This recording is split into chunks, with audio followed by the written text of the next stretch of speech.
ভাষার অনেক ঊর্ধ্বে। তো প্রত্যেক মুসলমানের আরবি ভাষা শিখতে হবে।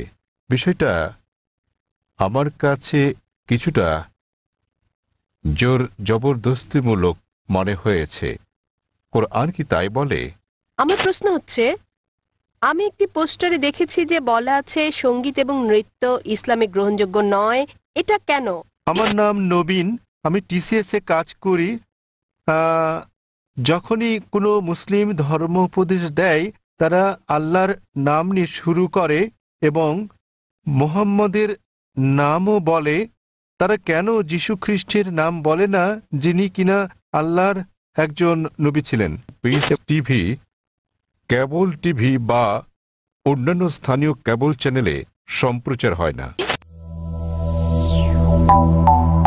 আলহামদুলিল্লাহ ওয়াসসালাতু ওয়াসসালাম আলা রাসূলিল্লাহ ওয়া আলা আলিহি ওয়া সাহবিহি আজমাইন, আম্মা বাদ।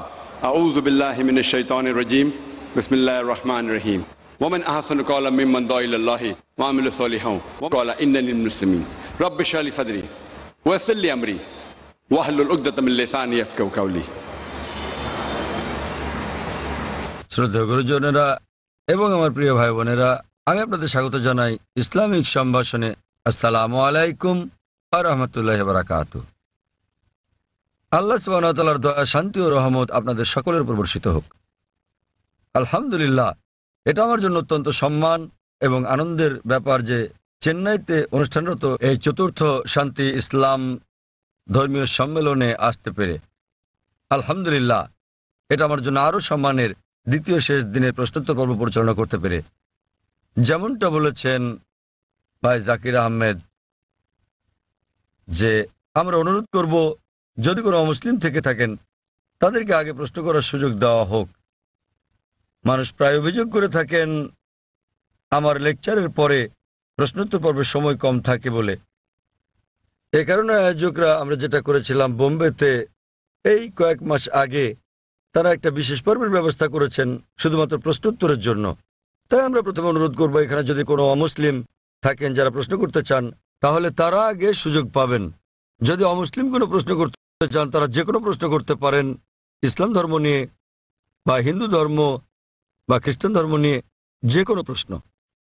আর যদি ইসলামের কোনো বিষয় সঠিক বলে মনে না হয়, ইসলামের কোনো নিয়মকানুনের সাথে যদি দ্বিমত পোষণ করেন, যদি কোরআনের কোনো বিষয়ের সাথে একমত না হন, সেটাও জিজ্ঞেস করতে পারেন। আমি যুবক মানুষ, আমি নিতে পারবো। অমুসলিমরা তাদের প্রশ্ন শেষ করার পর আমরা মুসলিম ভাইদের প্রশ্ন করতে বলবো এবং আমি মুসলিম ভাইদের অনুরোধ করব তাদের প্রশ্নগুলো যেন শুধু ইসলাম এবং তুলনামূলক ধর্ম বিষয়ে থাকে। তাই আমি এখন স্বেচ্ছাসেবকদের অনুরোধ করব প্রথমে অমুসলিমদের প্রশ্ন করার সুযোগ করে দিতে। হ্যাঁ ভাই, আপনি বলেন। আমার নাম নবীন, আমি টিসিএস এ কাজ করি। যখনই কোনো মুসলিম ধর্ম উপদেশ দেয়, তারা আল্লাহর নাম নিয়ে শুরু করে এবং মোহাম্মদের নামও বলে। তারা কেন যীশু খ্রিস্টের নাম বলে না, যিনি কিনা আল্লাহর একজন নবী ছিলেন? এবং আমার মনে হয় অনেকটা অজ্ঞতাবশতই মুসলিমরা যীশু খ্রিস্টকে নিয়ে কথা বলে, শুধু খ্রিস্ট ধর্ম নিয়ে কথা বলার সময়ই। তাহলে মুসলিমরা যখন কথা বলা শুরু করে, তারা কেন আল্লাহ এবং মোহাম্মদের নামের পর যীশু খ্রিস্টের নামও বলে না, যেহেতু তিনি নিজেও আল্লাহর একজন নবী ছিলেন? ভাই, খুব ভালো প্রশ্ন করেছেন যে যখন মুসলিমরা আলোচনা শুরু করে ইত্যাদি, তারা প্রথমে আল্লাহ সুবহানাহু ওয়া তাআলার নাম স্মরণ করেন, এরপর আল্লাহর রাসূল মুহাম্মদ সাল্লাল্লাহু আলাইহি সাল্লামের নাম নেন। কেন তারা নাম নেন না যীশু খ্রিস্টের, তার উপর শান্তি বর্ষিত হোক? আপনি মনে করছেন এটা করলে ভালোই হবে। যেহেতু আপনি জানেন যে ইসলামে যীশু খ্রিস্ট, তারপর শান্তি বর্ষিত হোক, তিনিও আল্লাহ তাআলার একজন রাসূল ছিলেন, তিনিও ইসলামের একজন বার্তাবাহক।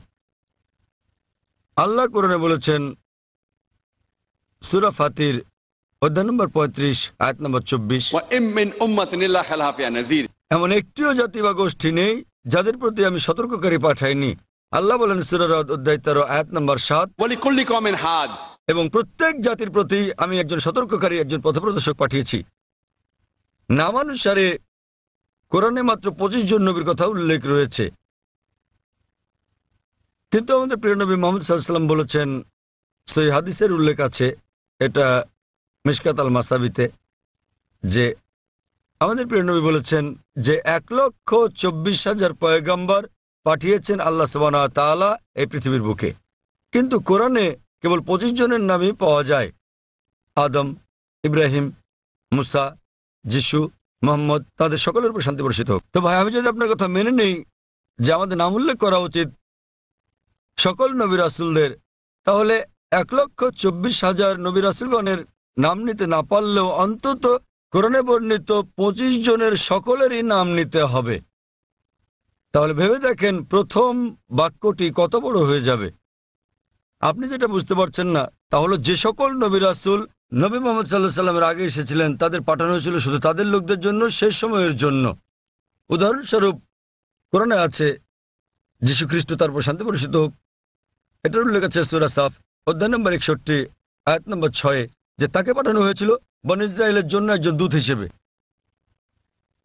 এটা উল্লেখ আছে সূরা আলী ইমরানেও অধ্যায় নম্বর 3 আয়াত নম্বর 49, যে যীশু খ্রিস্টকে তারপর শান্তি বর্ষিত হোক পাঠানো হয়েছিল একজন দূত হিসেবে বনী ইসরাইলের সন্তানদের জন্য। সুতরাং মুহাম্মদ সাল্লাল্লাহু আলাইহি ওয়াসাল্লামের আগে যারা এসেছেন সকল নবী রাসূলগণকে পাঠানো হয়েছিল তাদের নিজেদের লোকদের জন্য, শেষ সময়ের জন্য। কিন্তু যেহেতু মুহাম্মদ সাল্লাল্লাহু আলাইহি সাল্লাম সর্বশেষ ও চূড়ান্ত নবী ছিলেন, তাকে শুধু আরব বা মুসলিমদের জন্য পাঠানো হয়নি, তাকে পাঠানো হয়েছিল সমগ্র মানব জাতির জন্য। এবং আল্লাহ বলেন সূরা আম্বিয়া অধ্যায় নম্বর 21 আয়াত নম্বর 107, ওয়ামা আরসালনাকা ইল্লা রাহমাতাল লিল আলামিন, আমি তো তোমাকে রহমত হিসেবে প্রেরণ করেছি সমগ্র পৃথিবীর জন্য, সমগ্র সৃষ্টি জগতের জন্য, সমগ্র মানবতার জন্য। সুতরাং মুহাম্মদ সাল্লাল্লাহু আলাইহি সাল্লাম যেহেতু সর্বশেষ এবং চূড়ান্ত নবী ছিলেন, তিনি শুধু মুসলিম বা আরবদের জন্য প্রেরিত হননি, এসেছিলেন সমগ্র মানব জাতির জন্য। এবং তিনি যে বার্তা নিয়ে এসেছিলেন তা শুধু একটা নির্দিষ্ট সময়ের জন্যই নয়, যেমনটা তার পূর্বে যারা এসেছিলেন তাদের বার্তা ছিল একটা নির্দিষ্ট সময়ের জন্য। কিন্তু যেহেতু নবী মুহাম্মদ সাল্লাল্লাহু আলাইহি সাল্লাম ছিলেন সর্বশেষ ও চূড়ান্ত নবী, তার বার্তা সময়ের বন্ধনে বাধা নয়, এটাকে অনুসরণ করতে হবে শেষ দিন পর্যন্ত। এ কারণে আপনি বর্তমানে যেখানেই থাকুন না কেন, হোক সে ভারত বা যুক্তরাষ্ট্র বা ইংল্যান্ড বা সৌদি আরব, পৃথিবীর যে কোনো প্রান্তে বর্তমানে আমাদের অনুসরণ করতে হবে সর্বশেষ ও চূড়ান্ত নবীকে, এবং তিনি হচ্ছেন নবী মুহাম্মদ সাল্লাল্লাহু আলাইহি সাল্লাম।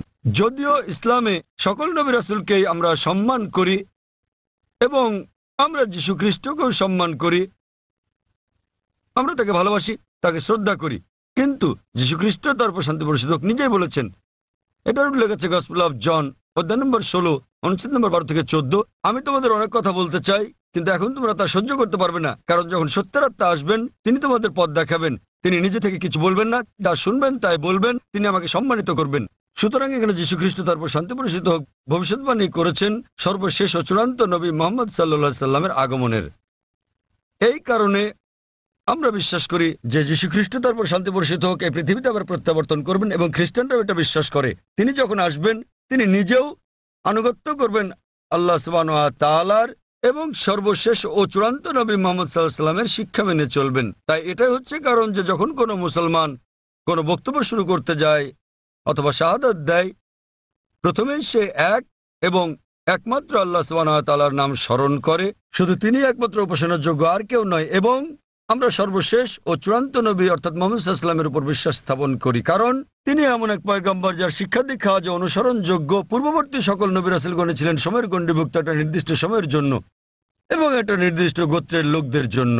যেহেতু নবী মুহাম্মদ সাল্লাল্লাহু আলাইহি ওয়াসাল্লামকে পাঠানো হয়েছে সমগ্র মানবজাতির জন্য এবং তার বার্তা সময়ের গণ্ডিভুক্ত নয়, এ কারণে আমরা তার নাম উল্লেখ করে থাকি। অন্যথায় ইসলামে আমাদের সকল নবীদেরকেই সম্মান করতে হয়। আর আমি যদি আপনার কথা মেনে নেই, যেভাবে আগে বলেছিলাম আমার লেকচার শুরুর সময়, আমাকে বলতে হবে আল্লাহর নাম যিনি সর্বময়, সর্বোচ্চ, ক্ষমাশীল, এবং তার নবীদের নাম আদম এবং নূহ, তারপর সালেহ, ইদ্রিস, ইব্রাহিম, ইসমাইল, ইসহাক, মুসা, ঈসা, এবং তারপর আরো কারো নাম বলে আমি বলতে পারি মুহাম্মদ সাল্লাল্লাহু আলাইহি ওয়াসাল্লাম।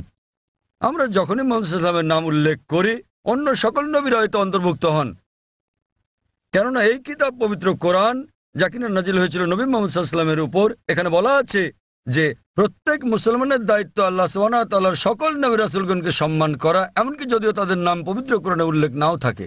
সুতরাং আমরা তাদের ভালোবাসি, তাদের সম্মান করি, কিন্তু আমাদেরকে নাম নিতে হবে সর্বশেষ ও চূড়ান্ত নবীরই, যেহেতু তার বাণী আজও অনুসরণ করা হচ্ছে। আশা করি উত্তরটা পেয়েছেন।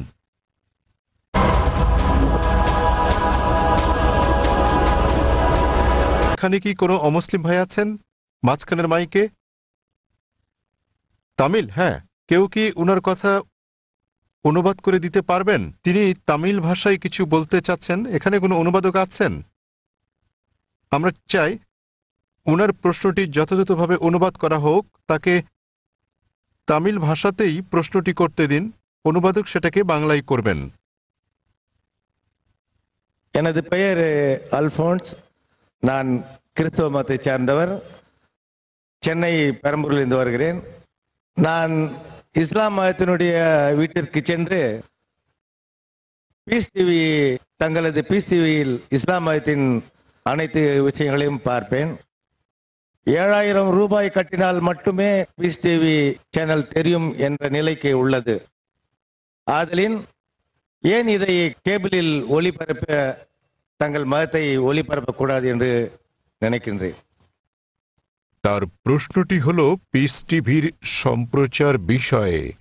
তিনি জিজ্ঞাসা করেছেন কেন পিস টিভি, কেবল টিভি বা অন্যান্য স্থানীয় কেবল চ্যানেলে সম্প্রচার হয় না। তিনি একজন খ্রিস্টান এবং তাকে একজন বন্ধুর বাসায় গিয়ে এই চ্যানেলটি দেখতে হয়। ভাই প্রশ্ন করেছেন যে তিনি একজন খ্রিস্টান এবং তিনি জানেন যে পিস টিভি স্যাটেলাইটের মাধ্যমে সম্প্রচার করা হয়, কেন কেবল অপারেটররা তাদের চ্যানেলে পিস টিভিকে রাখেন না? ভাই এটা কেবল অপারেটরদেরকে জিজ্ঞেস করতে হবে। আমরা যা করছি তাহলে আমরা খেয়াল রাখছি যে পিস টিভি চালু আছে এবং এটা পৃথিবীর যে কোনো প্রান্ত থেকে দেখা যায় কিনা। আলহামদুলিল্লাহ আমরা পিস টিভির 6টি আলাদা স্যাটেলাইট থেকে সম্প্রচার করছি এবং এটা পুরো পৃথিবী জুড়ে পৌঁছে যাচ্ছে। এশিয়া, মধ্যপ্রাচ্য, আফ্রিকা, অস্ট্রেলিয়া, ইউরোপ, উত্তর আমেরিকা, দক্ষিণ আফ্রিকা, সমগ্র বিশ্ব জুড়ে। আর ভারতের বিভিন্ন জায়গায় কেবল অপারেটররা পিস টিভিকে তাদের তালিকায় যোগ করেছেন, কেউ কেউ করছেন না। আপনি তাদেরকে জিজ্ঞেস করতে পারেন কেন তারা পিস টিভিকে তাদের তালিকায় যোগ করছেন না। আর দ্বিতীয়ত, কেউ যদি পিস টিভি দেখতে চান পৃথিবীর যে কোনো প্রান্ত থেকে, তিনি একটা ব্যক্তিগত ডিশ লাগিয়ে নিতে পারেন। বড় জোর 6000 রুপি খরচ হবে। $150 খরচে পৃথিবীর যে কোনো প্রান্ত থেকে ডিশ এবং ডিকোডার বসালে এটা ফ্রি টু এয়ার চ্যানেল, আপনি এটা দেখতে পারবেন। আপনাকে মাসে মাসে টাকা দিতে হবে না। এটা free to air channel, dish এবং ডিকোডারের খরচ পড়বে প্রায় 6000 রুপি। এটা আপনি বসাতে পারেন আপনার ছাদে বা বারান্দায় এবং ইনশাআল্লাহ আপনি সারা জীবন দেখতে পারবেন। আপনাকে কোনো টাকা দিতে হবে না এর জন্য। আর আমাদের দুটো চ্যানেল আছে, একটা পিস টিভি ইংলিশ, আরেকটা হলো পিস টিভি উর্দু। তাই একবার ডিশ বসালে ইনশাআল্লাহ আপনি দুটো চ্যানেলই দেখতে পারবেন। এবং আপনি যদি এটা আপনার বিল্ডিংয়ে বসান এবং 50টা বাড়িতে এই ডিশ লাইনটা ভাগ করে নেন, বাড়ি প্রতি হয়তো খরচ পড়বে মাত্র কয়েকশো রুপি। সুতরাং যে কেউ দেখতে চাইলে এইভাবে দেখতে পারেন। আর পিস টিভিকে ইন্টারনেটেও আমরা দিয়ে দিয়েছি। স্বাভাবিকভাবে ইন্টারনেটের গুণগত মান স্যাটেলাইটের তুলনায় অনেক নিম্নমানের হবে। আপনি ইন্টারনেটে www.peacetv.org এই সাইটে দেখতে পারবেন। এমনকি মোবাইলেও সম্প্রতি আমরা পিস টিভি মোবাইলেও চালু করেছি। আপনার কাছে যে হ্যান্ডসেটই থাকুক না কেন, নোকিয়া অথবা আইফোন, আমরা চেষ্টা করছি বিশ্বের 80% হ্যান্ডসেটের জন্য এটাকে সহজলভ্য করতে। তবে ফোনটা যত উঁচু মানের হবে, যদি আপনি তৃতীয় প্রজন্মের ফোন নিয়ে থাকেন এর মান অনেক উন্নত হবে। যদি ওয়াইফাই ব্যবহার করেন উন্নত মান পাবেন। সুতরাং হ্যান্ডসেটের উপর নির্ভর করে আপনি মোবাইলেও পিস টিভি দেখতে পারেন। এটা সম্পূর্ণ বিনামূল্যে। এর ওয়াপ ইন্টারনেটের জন্য www.peacetv.org, মোবাইলের জন্য এর ওয়াপ wap.peacetv.org। আশা করি উত্তরটা পেয়েছেন। হ্যাঁ বোন, আপনার প্রশ্নটি করুন। শুভ সন্ধ্যা, আমার নাম নিখিলা। আমি ডেন্টালের একজন ছাত্রী। ইসলাম সম্পর্কে আমার জ্ঞান আসলেই কম। আমি যতটুকু জানি আমার বন্ধুদের কাছ থেকে শুনেছি। আমার প্রশ্ন হচ্ছে, আমি একটি পোস্টারে দেখেছি যে বলা আছে সঙ্গীত এবং নৃত্য ইসলামে গ্রহণযোগ্য নয়। এটা কেন? মানে আমি বলতে চাইছি যে আপনি এটা এমনি এমনি বলতে পারেন না যে গান বাজনা বা নৃত্য করো না। যেমন আপনি যদি বলেন যে ভরতনাট্যম বা অন্য কোনো নৃত্যের ব্যাপারে যেখানে সঙ্গীত আছে, এমনকি এমনিতেও আমরা সঙ্গীতের মাধ্যমে ঈশ্বরের প্রশংসা বা নিজেদের আবেগ প্রকাশ করে থাকি, তাহলে গান বাজনা গ্রহণযোগ্য নয় কেন? বোন জিজ্ঞেস করলেন যে কেন ইসলাম ধর্মের সঙ্গীত এবং নৃত্য নিষিদ্ধ। প্রথমে আমি সঙ্গীত নিয়ে বলছি, এরপর নৃত্য। সঙ্গীতের ব্যাপারে বলা যাবে, আমাদের প্রিয় নবী মুহাম্মদ সাল্লাল্লাহু আলাইহি ওয়াসাল্লাম বলেছেন যে সঙ্গীতের বাদ্যযন্ত্র সাধারণ নিয়মে সবই নিষিদ্ধ, তবে তিনি যেটার অনুমতি দিয়েছিলেন সেটা দাফ, একপাশে খোলা ড্রাম যাকে বলা হয় ডাফ বা ডাফলি। বাকি সবগুলোই নবী নিষিদ্ধ করেছেন, কারণ আপনি যদি ভেবে দেখেন এটা আপনাকে দূরে নিয়ে যায় আল্লাহ সুবহানাহু ওয়া তাআলার জিকির থেকে, সর্বশক্তিমানকে স্মরণ করা থেকে। এ কারণে যখন আমরা এরকম গান শুনি, যেমন ধরেন সিনেমার গান হোক, সেটা হিন্দি, মালায়ালাম, তামিল বা অন্য কিছু, আপনি দেখবেন যে এই হিন্দি সিনেমার গানগুলোর বেশিরভাগ কথায় একেবারে বাস্তবতা বহির্ভূত। আপনি জানেন যে নায়ক নায়িকাকে বলছে, मैं तुम्हारे लिए चांद तोड़ के लेके आऊंगा, मैं तुम्हारे लिए सितारे तोड़ के लेके आऊंगा। আমি তোমার জন্য চাঁদ নিয়ে আসবো, আমি তোমার জন্য তারা নিয়ে আসবো। আমরা জানি এটা সম্ভব না, কোনো মানুষ তার প্রেমিকার জন্য চাঁদ তারা নিয়ে আসতে পারে না। তবুও আমরা বলে থাকি পরিস্থিতি বা আবেগ ইত্যাদির কারণে।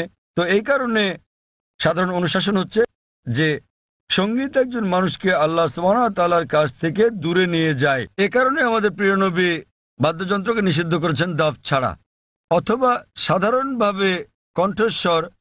উদাহরণস্বরূপ যদি কেউ কোরআন আবৃত্তি করে তার কণ্ঠ সুন্দর, সেটা ঠিক আছে, কারণ এটা একজন মানুষকে আল্লাহ সুবহানাহু ওয়া তাআলার দিকে নিয়ে আসে।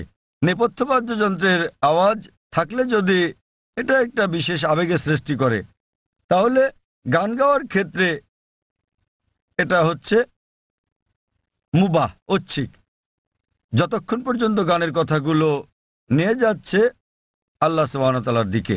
যদি গানের কথাগুলো আপনাকে আল্লাহর কাছ থেকে দূরে সরিয়ে নিয়ে যায়, তাহলে সে ধরনের গানও নিষিদ্ধ। এবার আসি দ্বিতীয় ভাগে, নৃত্য করা কেন নিষিদ্ধ। কোরআনে এমন কোনো আয়াত নেই, অথবা আমার জানার মতো কোনো হাদিস নেই যেখানে বলা আছে যে নৃত্য করা হচ্ছে হারাম। কিন্তু সাধারণভাবে যেহেতু মানুষ নাচে অন্য মানুষদের দেখানোর জন্য, আপনারা জানেন যে মঞ্চে নৃত্য পরিবেশন করা হয়, যেমন ভরতনাট্যম। আপনি মঞ্চে ভরতনাট্যম করছেন আর হাজার হাজার লোক আপনাকে দেখছে। সাধারণভাবে যদি হিজাবের দিক থেকে বলি, আমরা চাইবো না যে উন্মুক্ত হোক আমাদের মহিলারা, আমাদের মায়েরা, আমাদের বোনেরা, আমাদের কন্যারা মঞ্চে উঠুক আর হাজার হাজার লোক তাদের দেখুক। তো যে কোনো পেশা যেখানে শরীরকে প্রদর্শন করা হয়ে থাকে মানুষকে বিনোদন দেবার জন্য, সেটা নিষিদ্ধ। এই কারণেই মানুষজনের সামনে নাচা অথবা নাচ করা কোনো পার্টিতে যেখানে বিপরীত লিঙ্গের মানুষেরা থাকে, বেশিরভাগ ক্ষেত্রে নাচের নিয়মগুলো এগুলো ইসলামী শরিয়ার বিরুদ্ধে যায়। যখন আপনি নাচেন বেশিরভাগই জোড়া বেঁধে, ছেলে এবং মেয়ে, আর তাদের মধ্যে বেশিরভাগই গার্লফ্রেন্ড বয়ফ্রেন্ড, এবং তারা অন্য মানুষদের সামনে নাচে। সুতরাং যেহেতু এটা ইসলামী হিজাবের নিয়মের পরিপন্থী, এ কারণেই বলা হয় এটা নিষিদ্ধ, কারণ এটা হিজাবের নিয়মের বিপরীত। তাই বুঝতে হবে যে যখন নাচ করছেন, আপনি মানুষজনের সামনে নাচ করছেন, পার্টিতে যাচ্ছেন, আবার ঘুরে বেড়াচ্ছেন, আর না হলে শুধু স্বামী স্ত্রী মিলে যেভাবে খুশি সময় কাটাতে পারেন, যতক্ষণ এটা শরিয়ার বিরুদ্ধে না যাচ্ছে। বদ্ধ ঘরের ভেতরে স্বামী স্ত্রী মিলে যা খুশি করতে পারেন, যদি এটা কোরআন ও হাদিসের নিয়মকানুনের বাইরে না যায়, কোনো সমস্যা নেই। কিন্তু যেহেতু বেশিরভাগ সময় নাচ শরীরকে প্রদর্শন করে থাকে, এতে গান থাকে, নাচ থাকে, আপনি মঞ্চে উঠছেন না, লোকেরা আপনাকে দেখছে, তাই এটা শরিয়ার হিজাবের নিয়মের বিরুদ্ধে। এ বিষয়ে আমার ভিডিও ক্যাসেট দেখেন, ইসলামে নারীর অধিকার আধুনিক না সেকেলে, সেখানে বিস্তারিত আছে কেন আমরা মুসলিমরা নারীদের নিরাপত্তা দেই, ভালোবাসি, তাদেরকে কি চোখে দেখি। যেহেতু আমরা নারীদের ভালোবাসি, আমরা তাদের নিরাপত্তা দেই এবং আমরা তাদের প্রদর্শন করতে চাই না। এই কারণেই যে সমস্ত পেশায় প্রকাশ্যে গান গাওয়া বা নাচ করা অথবা মডেলিং এর ব্যাপার আছে, সেগুলো নারীর জন্য নিষিদ্ধ। আশা করি উত্তরটা পেয়েছেন।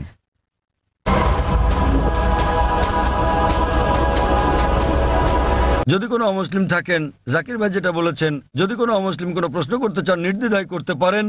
আপনার যে কোনো প্রশ্ন ইসলাম নিয়ে অথবা অন্য কোনো ধর্ম নিয়ে, ইসলাম এবং তুলনামূলক ধর্ম নিয়ে যে কোনো প্রশ্ন অথবা ইসলামের কোনো বিষয় যদি আপনার কাছে সঠিক মনে না হয়, এটাই সুযোগ। আপনি যে কোনো প্রশ্ন করতে পারেন। জনমানুষের সামনে এভাবে খোলামেলা প্রশ্ন করার সুযোগ সত্যি দুর্লভ। একজন অমুসলিম ভাই আছেন। আপনি কি অমুসলিম? হ্যাঁ ভাই, আপনার প্রশ্ন করুন। হ্যাঁ, আসসালামু আলাইকুম ভাই জাকির, এবং শুভ সন্ধ্যা আমার ইসলামী ভাইদের এবং অন্য ধর্মের ভাইদেরও। আমার নাম রামজি জয়রামান। আমি আমেরিকার একজন টেকনোলজিস্ট, সেখানে প্রায় ৩৫ বছর ধরে বাস করছি। আর গত ৩ বছর ধরে আমি আধ্যাত্মিকতা চর্চা করছি আমার জীবিতকালেই একটা আত্মিক মুক্তির উদ্দেশ্যে। আমি কোরআন শরীফ পড়েছি। আমার একজন বন্ধু আছে, বলতে পারেন আজীবনের বন্ধু। গত ৪৫ বছর ধরে সে একজন খাঁটি মুসলমান। আমার প্রশ্ন হচ্ছে, প্রথমে আমাকে একটি কথা বলতে দিন, তারপর আমি আমার প্রশ্নটি করব।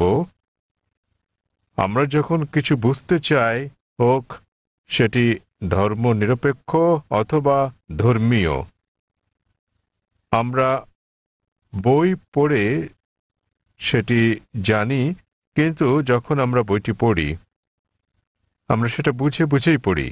তাই যদি হয়, তাহলে কেন প্রায় ১ ঘন্টা ধরে আপনার ছেলে বক্তৃতা করেছিল কোরআন বুঝে পড়ার বিষয়ে, বিশেষত সৌদি আরবের ভাষা আরবি ভাষার বিষয়ে? কেননা আমি যা অনুভব করি এবং চর্চা করি যে কোরআন ভাষার অনেক ঊর্ধ্বে, তো প্রত্যেক মুসলমানের আরবি ভাষা শিখতে হবে। বিষয়টা আমার কাছে কিছুটা জোর জবরদস্তিমূলক মনে হয়েছে। কোরআন কি তাই বলে? ভাই একটা ভালো প্রশ্ন করেছেন। বললেন যে তিনি আধ্যাত্মিকতা শিখতে চান এবং তিনি কোরআন পড়েছেন, কিন্তু তিনি বুঝতে পারেননি যে কেন একটা বক্তৃতা যা ফারিক নায়েক করেছিল আমার ছেলে কোরআন বুঝে পড়ার জন্য আরবি ভাষা শেখার গুরুত্ব নিয়ে, আর এটা কেন আবশ্যিক। আপনি যদি আমার ছেলের পুরো আলোচনাটা শুনে থাকেন, সে কখনো এটা বলেনি যে প্রত্যেক মুসলমানের জন্য আরবি শেখা আবশ্যিক। সে কখনোই বলেনি। আরবি জানাটা বেহেশতে যাওয়ার জন্য পূর্ব শর্ত নয়, কারণ আমি নিজেও আরবি জানি না। আমি নিজেও আরবি একটা ভাষা হিসেবে শিখিনি, এদিক সেদিকে একটু একটু বুঝতে পারি। আমি আরবি ভাষা জানি না, কিন্তু আমার ছেলে জানে মাশাআল্লাহ। সে আমার চেয়ে ভালো জানে। সে কোরআন সরাসরি অনুবাদ করতে পারে, আমি পারি না। কিন্তু তার আলোচনায় যদি আপনি শুনে থাকেন, সে বলেছিল যে যদি আপনি আরবি না জানেন কমপক্ষে অনুবাদটা পড়েন। তো তার বক্তব্য ছিল কোরআন বুঝে পড়া উচিত, আর প্রশ্ন ছিল আল কোরআন কি বুঝে পড়া উচিত, হ্যাঁ অথবা না? আর উত্তর ছিল হ্যাঁ। সে বলেনি যে একজন মানুষের আরবি জানা আবশ্যক। সে বলেছিল আপনার কমপক্ষে অর্থ বুঝে পড়া উচিত কোরআন। আর কোরআন বুঝে পড়ার সবচেয়ে ভালো উপায় হচ্ছে আরবিকে ভাষা হিসেবে শেখা। আপনি যখনই কোনো বই অনুবাদ করেন, কোনো সাধারণ বই অনুবাদ করতে গেলে অনুবাদটা কখনো ১০০% সঠিক হবে না। এটা হতে পারে ৮০%, ৯০%, ৯৯%। ভাষাটা যত বেশি কঠিন হবে, যত বেশি বিশুদ্ধ হবে, অনুবাদ তত বেশি কঠিন হবে। কোরআন হচ্ছে পৃথিবীর সবচেয়ে অনুবাদ অযোগ্য বই। তাই কোরআনের অনুবাদ কখনোই কোরআনের অনুরূপ হবে না, কারণ আরবি ভাষাটা এতই শক্তিশালী, এতই বিশুদ্ধ। আর এছাড়া এটা সর্বশক্তিমান আল্লাহ সুবহানাহু ওয়া তাআলার বাণী। এই কারণেই সর্বোৎকৃষ্ট উপায় হচ্ছে আরবিকে ভাষা হিসেবে শেখা। দ্বিতীয়ত, আপনি যদি আরবি ভাষা না জানেন, তাহলে সে বলেছিল যে ভাষাটা ভালো জানেন সেই ভাষায় অনুবাদটা পড়েন। আপনি ইংরেজি জানলে ইংরেজিতে পড়ুন, তামিল জানলে তামিলে পড়ুন, হিন্দি জানলে হিন্দিতে, বাংলায় জানলে বাংলায় কোরআনের অনুবাদ পড়ুন। সে যা বলেছিল তার মূল বক্তব্য ছিল কোরআন পড়ুন অর্থ সহকারে। এখন এই প্রশ্নটা একজন সাধারণ মানুষের পক্ষে খুবই স্বাভাবিক। আপনার প্রশ্ন ছিল কেন একজন মানুষ বলবে যে বইটি অর্থ বুঝে পড়ো? অর্থ তো বোঝাই গেছে।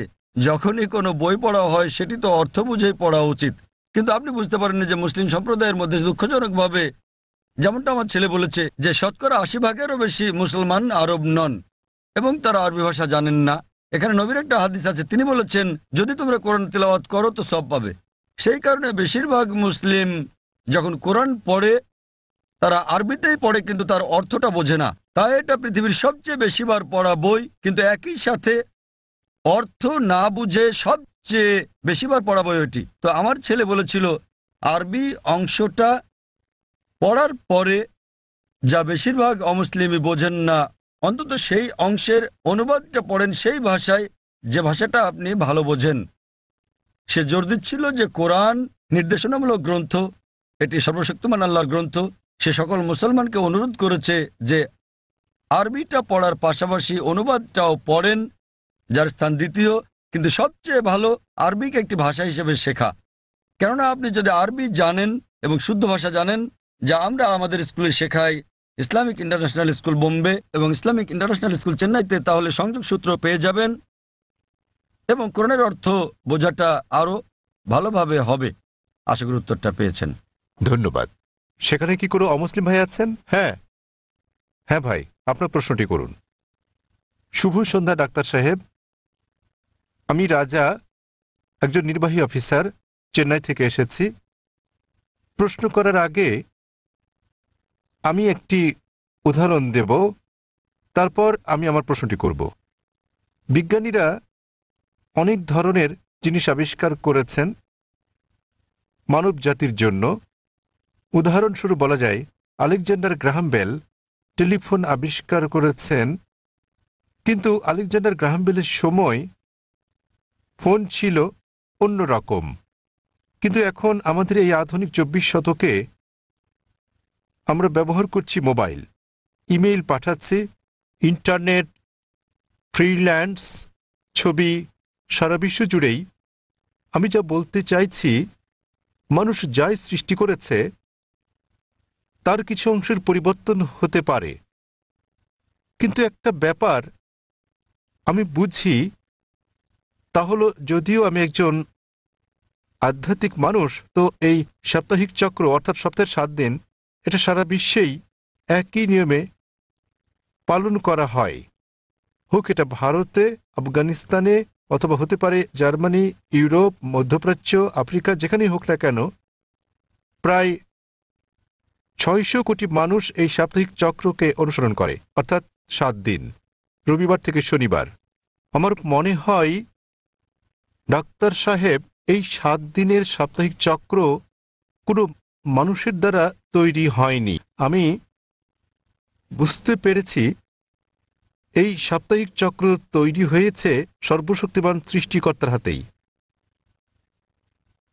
আমি প্রশ্ন করতে চাই যে এই 7 দিনের চক্রের কথা কি কোনো ধর্মগ্রন্থে লেখা আছে?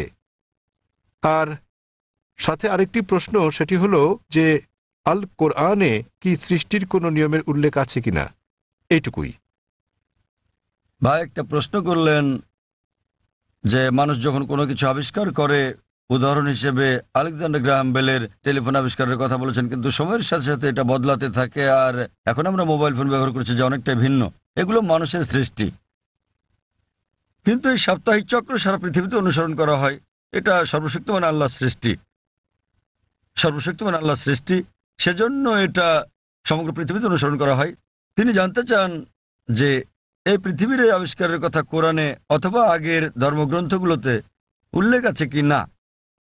ভাই আপনাকে একটা কথা বলি, আমি আপনার সঙ্গে একমত। মানুষ যখন কোনো কিছু আবিষ্কার করে, সেটার বিবর্তন হতে থাকে, উন্নতি হতে থাকে, শুধুমাত্র আল্লাহরটা ছাড়া। আল্লাহ হলেন নিখুঁত, তিনি কিছু সৃষ্টি করলে সেটা নিখুঁতভাবে সৃষ্টি করেন, অথবা তিনি ধাপে ধাপে এটাকে উন্মোচন করতে পারেন, কারণ সৃষ্টির জন্য তিনি যেটা সৃষ্টি করেছেন মানুষের জন্য তারা বুঝতে নাও পারে। উদাহরণস্বরূপ তিনি অনেক নবী পাঠিয়েছেন। প্রথম নবী ছিলেন আদম আলাইহিসসালাম, এবং তারপর অনেক নবী পাঠিয়েছেন, 1,24,000। সর্বশেষ নবী মুহাম্মদ সাল্লাল্লাহু আলাইহি সাল্লাম, তিনি অনেক বাণী পাঠিয়েছেন, অনেক গ্রন্থ। কিছু কিছু গ্রন্থের কথা কোরআনে উল্লেখ আছে, তাওরাত, জবুর, ইনজিল, এবং সর্বশ্রেষ্ঠ কোরআন। এমন না যে সর্বশক্তিমান আল্লাহ কোরআনের সম্পর্কে জানতেন না। ওই সময় মানুষ সেই বার্তাটা গ্রহণ করার উপযুক্ত ছিল না, তাই মানুষের অনুধাবন ক্ষমতার উপর ভিত্তি করে তিনি একের পর এক গ্রন্থ পাঠিয়েছেন। যখন তিনি দেখলেন যে মানুষ এবার মর্ম বুঝতে পারবে, তখন তিনি সর্বশেষ চূড়ান্ত গ্রন্থ আর সর্বশেষ চূড়ান্ত নবী মুহাম্মদ সাল্লাল্লাহু আলাইহি সাল্লামকে পাঠালেন। এবার আপনার প্রশ্নে আসি, সাপ্তাহিক চক্রের ব্যাপারে। 7 দিন সমগ্র পৃথিবীতে অনুসরণ করা হয়। আপনি বলেছেন রবিবার থেকে শনিবার। এই 7 দিনের চক্র সারা পৃথিবীতেই আছে, কিন্তু এটা সব জায়গায় এক নয়। আপনি যদি যান কোনো মুসলিম দেশে, রবিবার ছুটির দিন নয়, শুক্রবার ছুটির দিন। তাই এটা রবিবার থেকে শনিবার নয়, এটা শুক্রবার থেকে বৃহস্পতিবার, কিন্তু এটা 7 দিনই। তো এই 7 দিনের চক্রটা একই আছে, দিনগুলো ভিন্ন হতে পারে, যেমন এইসব ছুটির দিন ইত্যাদি। আর একইভাবে আপনি যদি বাইবেল পড়েন, বাইবেলও 7 দিনের কথা বলে থাকে সৃষ্টিকালের ব্যাপারে। এমনকি ইহুদি ধর্মগ্রন্থ এই কথা বলা আছে। পবিত্র কোরআনে ওই কথা আছে, হাদিসে ওই কথা বলে থাকে।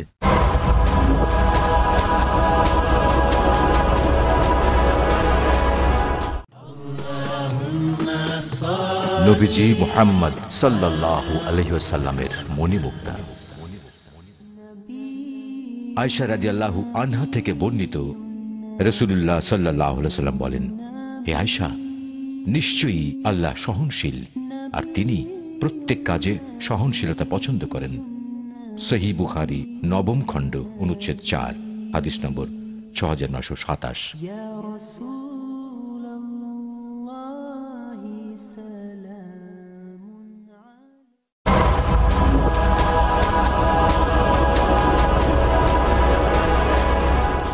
কোরআনে বলা আছে অনেক জায়গায় যে সর্বশক্তিমান আল্লাহ পৃথিবী তৈরি করেছেন 6 দিনে, 6টি পর্যায়ে। এ ব্যাপারে পবিত্র কোরআন এবং অন্যান্য ধর্মগ্রন্থ প্রায় একই কথা বলা আছে, কিন্তু ভালোভাবে দেখলে অনেক পার্থক্য আছে।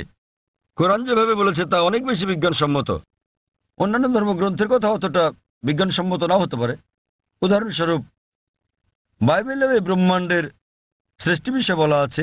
সেখানে বলা আছে সর্বশক্তিমান ঈশ্বর 6 দিনে পৃথিবী তৈরি করলেন এবং 7ম দিনে বিশ্রাম নিলেন। এর মানে ঈশ্বরেরও বিশ্রামের প্রয়োজন হয়। কোরআনও বলে যে সর্বশক্তিমান আল্লাহ 6 দিনে পৃথিবী তৈরি করলেন, কিন্তু এটা বলেন যে 7ম দিনে বিশ্রাম নিয়েছেন। কেন? কারণ পবিত্র কোরআনে আছে সূরা বাকারা অধ্যায় নম্বর 2 আয়াত নম্বর 255, এটা আয়াতুল কুরসি। আল্লাহু লা ইলাহা ইল্লাল হাইয়ুল কাইয়্যুম লা তাখুযু সিনাতুন ওয়া লা নাওম লাহু মা ফিস সামাওয়াতি ওয়া মা ফিল আরদ। যে তিনি চিরকালীন, তিনি সর্বশক্তিমান, তিনি একক, কোনো তন্দ্রা তাকে স্পর্শ করে না, তার বিশ্রামেরও দরকার নেই। সর্বশক্তিমান আল্লাহর কোনো ঘুমের প্রয়োজন নেই, তার বিশ্রামেরও প্রয়োজন নেই। তাহলে তার বিশ্রামের প্রশ্নটা আসে কি করে? তাই অনেক কিছুতেই মিল পাওয়া যাবে, কিন্তু সব নয়। কেউ যদি বলে যে ঈশ্বরের বিশ্রাম প্রয়োজন, যেমন আমি বা আপনি আমাদের মানুষের বিশ্রাম প্রয়োজন, সর্বশক্তিমানের কোনো বিশ্রাম প্রয়োজন নেই, তো এখানে পার্থক্যটা। বাইবেলে যা বলা আছে তা হলো 24 ঘন্টা করে 6টি পর্যায়, 24 ঘন্টার 6টি সময়। আমরা বিজ্ঞানীরা বলে থাকি যে 24 ঘন্টার 6টি দিনে এই পৃথিবী তৈরি করা সম্ভব নয়। তো বিজ্ঞানীরা বাইবেলের ওল্ড টেস্টামেন্টের এই বর্ণনার সাথে দ্বিমত পোষণ করেন। আর কোরআনের কথায় আসি, কোরআন কখনোই বলেনি যে সর্বশক্তিমান আল্লাহ 24 ঘন্টার 6 দিনে এটা তৈরি করেছেন। আরবি শব্দ ইয়াম, বহুবচনে আয়াম, যা কোরআনে উল্লেখ আছে, এর দুটো মানে আছে। ইয়মের একটা মানে হলো সাধারণ 24 ঘন্টার একদিন বলতে যা আমরা বুঝি, আরেকটা মানে হচ্ছে পর্যায়। এটা যে কোনো দৈর্ঘ্যের হতে পারে, যেমন একটা যুগ। আর বিজ্ঞানীদের এটা মেনে নিতে কোনো সমস্যা নেই যে ব্রহ্মাণ্ড 6টি যুগে তৈরি হয়েছে, 6টি দীর্ঘ সময়ে, হতে পারে লক্ষ লক্ষ বছর ধরে, তাতে কোনো অসুবিধা নেই। এখানে পার্থক্যটা। জগতের সৃষ্টির রহস্যের ব্যাপারে কোরআনে শত শত আয়াত আছে এই জগতের সৃষ্টি রহস্য নিয়ে। আমি এটার উপর একটা লেকচার দিতে পারি, কিন্তু এখানে সময় নেই। আমি শুধু কয়েকটা উদাহরণ দেব। কোরআন পৃথিবীর সৃষ্টি রহস্য নিয়ে কি বলে তাই নিয়ে সেখানে অনেক কথাই বলা আছে, কিন্তু কোরআনে যা বলা আছে এর অধিকাংশই কোরআন নাজিলের সময় আমরা জানতাম না। কোরআন যখন 1400 বছর আগে নাজিল হয়েছিল, এসব কথা অজানা ছিল। উদাহরণস্বরূপ, আজ একজন বিজ্ঞানীকে জিজ্ঞেস করলে তিনি উত্তর দেবেন। আমরা যদি বলি যে কিভাবে পৃথিবীর সৃষ্টি হলো, তাহলে তিনি বলবেন যে প্রথমে এখানে ছিল একটি নীহারিকা, তারপর একটা গৌণ বিচ্ছেদ ঘটল, বিগ ব্যাং, যা থেকে জন্ম নিল ছায়াপথ, তারকামণ্ডলী, গ্রহসমূহ, সূর্য, এমনকি পৃথিবী যেখানে আমরা বাস করি। এটা কয়েকজন বিজ্ঞানী আবিষ্কার করেছিলেন প্রায় 35-40 বছর আগে, আর এটাকে বলা হয়ে থাকে বিগ ব্যাং, যেটা 40 বছর আগে আবিষ্কৃত হয়েছে। আর যেটাকে আজকে বিজ্ঞানীরা বলছেন বিগ ব্যাং, এটা কোরআনে বলা হয়েছে 1400 বছর আগে। সূরা আম্বিয়া অধ্যায় নম্বর 21 আয়াত নম্বর 30 বলা হয়েছে যে আওয়ালাম ইয়ারাল্লাযিনা কাফারু, অবিশ্বাসীরা কি দেখে না আন্নাস সামাওয়াতি ওয়াল আরদা কানাত রাতকান ফাতাকনাহুমা, যে আকাশমণ্ডলী ও পৃথিবী একত্রিত ছিল, অতঃপর আমি পৃথক করে দিলাম। এখানে কোরআন এই ব্রহ্মাণ্ডের সৃষ্টি বিষয়ে সংক্ষেপে বলে দিচ্ছে যে আকাশমণ্ডলী ও পৃথিবী একত্রিত যুক্ত ছিল, এরপর আমি তাদের পৃথক করে দিলাম। আজকের বিজ্ঞানীরা সৃষ্টির রহস্য নিয়ে যা বলছেন তার নাম দিয়েছেন বিগ ব্যাং। এটা কোরআনে 1400 বছর আগে বলা হয়েছে। আমরা আগে মনে করতাম যে এই যে আমরা পৃথিবীতে আছি এটা সমতল, মাত্র কয়েকশো বছর আগে আমরা জানতে পারলাম, যখন স্যার ফ্রান্সিস ড্রেক 1557 সালে পৃথিবীটা নৌপথে ভ্রমণ করলেন, তিনি প্রমাণ করলেন যে পৃথিবী বর্তুলাকার। কোরআন এটা বলেছে 1400 বছর আগে। সূরা নাজিয়াত অধ্যায় নম্বর 79 আয়াত নম্বর 30। والأرض بعد ذلك دحاها। এবং তারপর আমি পৃথিবীকে তৈরি করলাম ডিম্বাকৃতি। আরবি শব্দ দাহা, এর একটা মানে হলো প্রসারিত হওয়া, যেভাবে পৃথিবী প্রসারিত হয়েছে। আরেকটা মানে আরবি দুইয়া শব্দ থেকে এসেছে, যার মানে হচ্ছে ডিম। এটা কোনো সাধারণ ডিম নয়, এটা বিশেষভাবে বোঝায় উট পাখির ডিমকে। এবং আমরা জানি পৃথিবী একটা বলের মতো সম্পূর্ণ গোলাকার নয়, এটা দুই প্রান্তে একটু চ্যাপ্টা। এবং আমরা যদি একটা উট পাখির ডিমের আকৃতি চিন্তা করি, সেটাও আসলে বর্তুলাকৃতির। একবার চিন্তা করেন, কোরআন পৃথিবীর বর্তুলাকৃতির কথা বলেছে 1400 বছর আগেই। আগে আমরা মনে করতাম চাঁদের আলো তার নিজস্ব আলো। সম্প্রতি বিজ্ঞান থেকে জানতে পেরেছি 100 বছর বা 200 বছর আগে যে চাঁদের আলো তার নিজের আলো নয়, বরং সেটা প্রতিফলিত আলো। কোরআন এটা বলেছে 1400 বছর আগেই। সূরা ফুরকান অধ্যায় নম্বর 25 আয়াত নম্বর 61, যে সর্বশক্তিমান আল্লাহ আকাশে তৈরি করেছেন নক্ষত্রপুঞ্জ, আর সেখানে জেলে দিয়েছেন একটি প্রদীপ, সূর্য, যা তার নিজের আলোয় জ্বলে, আর চাঁদ জলে প্রতিফলিত বা ধার করা আলোয়। চাঁদের আলোর আরবি শব্দ হচ্ছে মুনির বা নূর, যার মানে হচ্ছে ধার করা বা প্রতিফলিত আলো। কিন্তু সূর্যের আলোর জন্য ব্যবহৃত হচ্ছে ওয়াহাজ, সিরাজ, দিয়া, অর্থাৎ মশাল, গনগনে প্রদীপ, প্রজ্বলিত আলো, যা সূর্যের আলোকেই তার নিজস্ব আলো হিসেবে বোঝাচ্ছে। এখানে অনেক আয়াত আছে কোরআনে যা সৃষ্টিজগৎ বিষয়ে, জ্যোতির্বিদ্যা বিষয়ে বলে। আমি যখন ছিলাম স্কুলে, আমি পড়েছিলাম যে সূর্য যদিও ঘুরে, এটা তার নিজের অক্ষে আবর্তন করে না, এটা নিশ্চল। কোরআনের সূরা আম্বিয়াতে বলে অধ্যায় নম্বর 21 আয়াত নম্বর 33, هو الذي خلق الليل والنهار আল্লাহ সৃষ্টি করেছেন দিন ও রাত, والشمس والقمر সূর্য এবং চন্দ্র, كل في فلك يسبحون। প্রত্যেকে তার নিজ কক্ষপথে বিচরণ করছে। কোরআন বলছে সূর্য এবং চন্দ্র আবর্তন করা ছাড়াও তাদের নিজস্ব অক্ষের উপর ঘুরছে।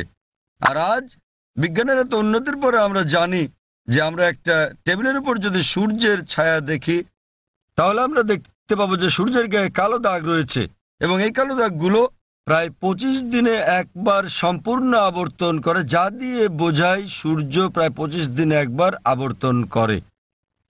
আর এভাবেই কোরআন বলে আকাশের কথা যে এটা একটা ছাদের মতো। সূরা আম্বিয়া অধ্যায় নম্বর 21 আয়াত নম্বর 32। কোরআন পদার্থের প্রথম অবস্থার কথা বলে প্লাজমা। কোরআন বলে সূরা জারিয়াতে অধ্যায় নম্বর 51 আয়াত নম্বর 47 যে আমি এই বিশাল আকাশকে নির্মাণ করেছি, এই ক্রমবর্ধনশীল বিশ্ব যা আমরা সম্প্রতি জেনেছি। এভাবেই কোরআনের অনেক জায়গায় সৃষ্টি রহস্যের কথা বলা হয়েছে। কিন্তু লক্ষ্য করার মতো বিষয় হলো, অন্যান্য ধর্মগ্রন্থের মতো অন্যান্য ধর্মগ্রন্থ যেমন বেদ, বাইবেল, সেগুলোও বলে থাকে সৃষ্টি রহস্যের বিষয়ে। সৃষ্টির বিষয়ে তাদের অনেক বক্তব্যই বিজ্ঞানের সাথে মিলে যায়, কিন্তু অনেক বক্তব্যই আবার বৈজ্ঞানিক প্রমাণের বিপরীতে অবস্থান করে। কিন্তু কোরআনের ব্যাপারে বলা যায়, কোরআনে 6000-এরও বেশি আয়াত আছে, যার মধ্যে 1000-এর বেশি বিজ্ঞান নিয়ে কথা বলে। এবং পবিত্র কোরআনে এমন একটা আয়াত নেই যা প্রতিষ্ঠিত বিজ্ঞানের বিরুদ্ধে যায়। কোরআনের সাথে অন্যান্য ধর্মগ্রন্থের পার্থক্য হচ্ছে, কোরআনের কোনো আয়াতই বিজ্ঞানের প্রমাণিত সূত্রের বিপক্ষে যায় না। এটা কোনো তত্ত্বের বিপক্ষে যেতে পারে, কারণ তত্ত্ব বদলে যায়, কিন্তু একটা আয়াত প্রতিষ্ঠিত বিজ্ঞানের বিপক্ষে যায় না।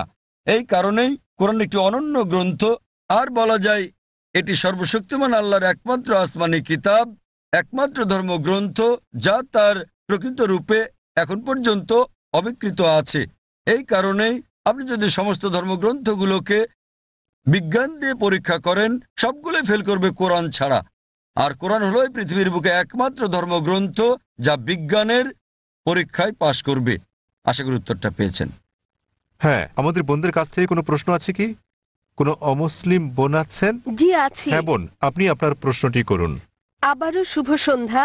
আমি ব্রাহ্মণ্যবাদের একজন অনুসারী, কিন্তু আমি ইসলামের অনেক কিছুই পছন্দ করি। কিন্তু ইসলামের নিয়ম অনুসরণ করতে হলে আমাকে কি ইসলামে ধর্মান্তরিত হতে হবে, নাকি আমার ব্রাহ্মণ্যবাদের ধর্ম পালন করেই আমি ইসলামের বিভিন্ন নিয়ম অনুসরণ করতে পারবো? স্যার, আমি আপনার অনেক বক্তৃতাই দেখেছি, যেমন ইসলাম ও হিন্দু ধর্মের মধ্যে সাদৃশ্য এবং আরো অনেকগুলো। আপনার বক্তৃতা আমি খুবই পছন্দ করি। বোন খুব সুন্দর একটা প্রশ্ন করলেন। তিনি বললেন যে তিনি ব্রাহ্মণিজমের একজন একনিষ্ঠ অনুসারী, কিন্তু তিনি ইসলামের বিভিন্ন বিষয় পছন্দ করেন। তার প্রশ্ন হচ্ছে যে তিনি কি ইসলামের এই সব বিষয় অনুসরণ করতে পারেন এবং একই সাথে তারা ব্রাহ্মণিজমে চর্চা করতে পারেন। তিনি আমার অনেক লেকচার দেখেছেন এবং অনেকটা পছন্দ করেন। বোন, প্রথমে আপনাকে বলি যে ইসলাম বা মুসলমান হওয়া কোনো উপাধি নয়। ইসলাম আবিধানিকভাবে বোঝায় শান্তি, যা পাওয়া যায় নিজেকে আল্লাহর কাছে সমর্পণ করে। তাই যে কোনো মানুষ যদি সে তার ইচ্ছা অনিচ্ছাকে আল্লাহর কাছে সমর্পণ করে তাহলে সে একজন মুসলিম। শুধুমাত্র মোহাম্মদ, জাকির, আব্দুল্লাহ, সুলতান, শাকির নাম হলে মুসলমান হওয়া যায় না, বা ফাতিমা, আয়েশা, এসব নামগুলো আপনাকে মুসলিম বানাবে না। মুসলমান মানে যে তার ইচ্ছা অনিচ্ছাকে আল্লাহর কাছে সমর্পণ করে। তো প্রথমেই খুঁজে বের করতে হবে আপনাকে মহান আল্লাহর আদেশ কি। বোন বলেছেন যে তিনি ব্রাহ্মণিজমের একজন একনিষ্ঠ অনুসারী এবং তিনি ইসলামেরও বিভিন্ন বিষয় পছন্দ করেন। আর তিনি আমার অনেক বক্তৃতা দেখেছেন যার মধ্যে ইসলাম ও হিন্দুইজমের সাদৃশ্য আছে।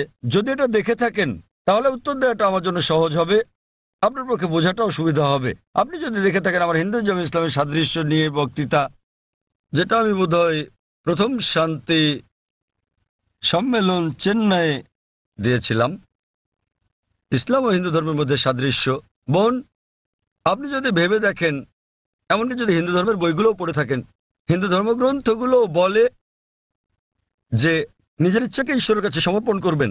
কিন্তু আমি যেটা বললাম যে সময়ের সাথে সাথে পূর্বের সকল ধর্মগ্রন্থ আগের মতো অবিকৃত অবস্থায় নেই। সেগুলো বিকৃতি এসেছে, জালিয়াতি হয়েছে, দুর্নীতি ঘটেছে। বেশিরভাগ পণ্ডিতগণই এই ধর্মগুলোর বিষয়ে, হোক সেটা হিন্দুইজম অথবা হোক খ্রিস্টানিজম অথবা ইহুদি ধর্ম, তারা একমত যে তাদের ধর্মগ্রন্থগুলো অবিকৃত রূপে সংরক্ষিত নেই। আর আপনি যদি আমার বক্তৃতা শুনে থাকেন, আমি শুরুতে যা বলেছিলাম, মহাভারত একটা গল্প যা অর্জুনের পিতামহ কর্তৃক বর্ণিত। এতে আছে ৮,০০০ শ্লোক। এরপর সময়ের সাথে সাথে পরিবর্তিত হতে হতে এতে চলে এলো ২৪,০০০ শ্লোক। এখন এর মধ্যে আছে ১ লক্ষের বেশি শ্লোক। এটি কার কথা? মহাভারতের পণ্ডিতগণের। তো সময়ের সাথে সাথে সেগুলোতে হস্তক্ষেপ হয়েছে, তথ্য বিকৃতি ঘটেছে, কিন্তু তা সত্ত্বেও এরকম পরিবর্তনের পরও সবগুলো ধর্মগ্রন্থেই সর্বশক্তিমান ঈশ্বরের বাণী অবশিষ্ট রয়েছে। এবং আপনি যদি আমার বক্তৃতা শুনে থাকেন, সকল ধর্মের মূল কথা হচ্ছে সর্বশক্তিমান ঈশ্বর একজনই, তার কোনো মূর্তি নেই, তার কোনো ছবি নেই। সবগুলো ধর্মই বলে থাকে ঈশ্বর একজনই। আপনি হয়তো শুনেছেন আমার লেকচারে আমি বলেছিলাম বিভিন্ন জায়গায়, যেমন ছান্দোক্য উপনিষদে অধ্যায় নম্বর ৬ অনুচ্ছেদ নম্বর ২ শ্লোক ১, মহান ঈশ্বর এক, অদ্বিতীয়। এবং শ্বেতাশ্বতর উপনিষদ অধ্যায় নম্বর ৪ শ্লোক নম্বর ১৯ এবং যজুর্বেদ অধ্যায় ৩২ শ্লোক ৩ বলা আছে, न तस्य प्रतिमा अस्ति। মহান ঈশ্বরের কোনো প্রতিমা নেই, তার কোনো ছবি নেই। প্রতিমা মানে হচ্ছে মূর্তি, ফটোগ্রাফ, রেখাচিত্র, ছবি, ভাস্কর্য, মূর্তি, পুতুল। তাই ঈশ্বরের কোনো প্রতিমূর্তি নেই, কোনো ফটোগ্রাফ নেই, কোনো রেখাচিত্র নেই, কোনো ছবি নেই, কোনো ভাস্কর্য নেই, কোনো মূর্তি নেই, কোনো পুতুল নেই। তাই সকল ধর্মগ্রন্থই জোর দেয় সর্বশক্তিমান ঈশ্বরের একত্বের উপর। আর হিন্দু ধর্মের ব্রহ্মসূত্রটি হচ্ছে एकम ब्रह्म द्योतय नास्ते नैना नास्ते किंचन। भगवान एक ही है, दूसरा नहीं है, नहीं है, नहीं है, जरा भी नहीं है। ঈশ্বর একজনই, দ্বিতীয় কেউ নেই, কেউ নেই, কেউ নেই, কোথাও কেউ নেই।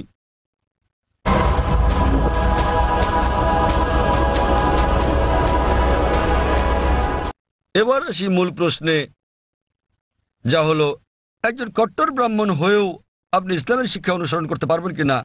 বোন, একজন সাধারণ ব্রাহ্মণের পক্ষে মুসলিম হওয়ার চেষ্টা করাটা কঠিন, কিন্তু যদি কঠোর ব্রাহ্মণ হয়ে থাকেন, বেদকে কঠোরভাবে মেনে চলেন, তাহলে আপনার ইচ্ছা অনিচ্ছা ঈশ্বরের কাছে সমর্পণ করতেই হবে। আপনি যদি সাধারণ ব্রাহ্মণ হয়ে থাকেন যে কিছু নিয়ম মানেন আবার কিছু মানেন না, তাহলে আপনার পক্ষে ঈশ্বরের কাছে নিজের ইচ্ছাকে সমর্পণ করা কঠিন হবে। কিন্তু যদি কঠোর ব্রাহ্মণ হয়ে থাকেন, বেদকে কঠোরভাবে মেনে চলেন, তাহলে আগে আমি যা বলেছি আপনাকে মানতেই হবে। 3টি পংক্তি আমি বলেছি যে আপনাকে এক ঈশ্বরে বিশ্বাস করতে হবে, আপনি মূর্তি পূজা করতে পারবেন না।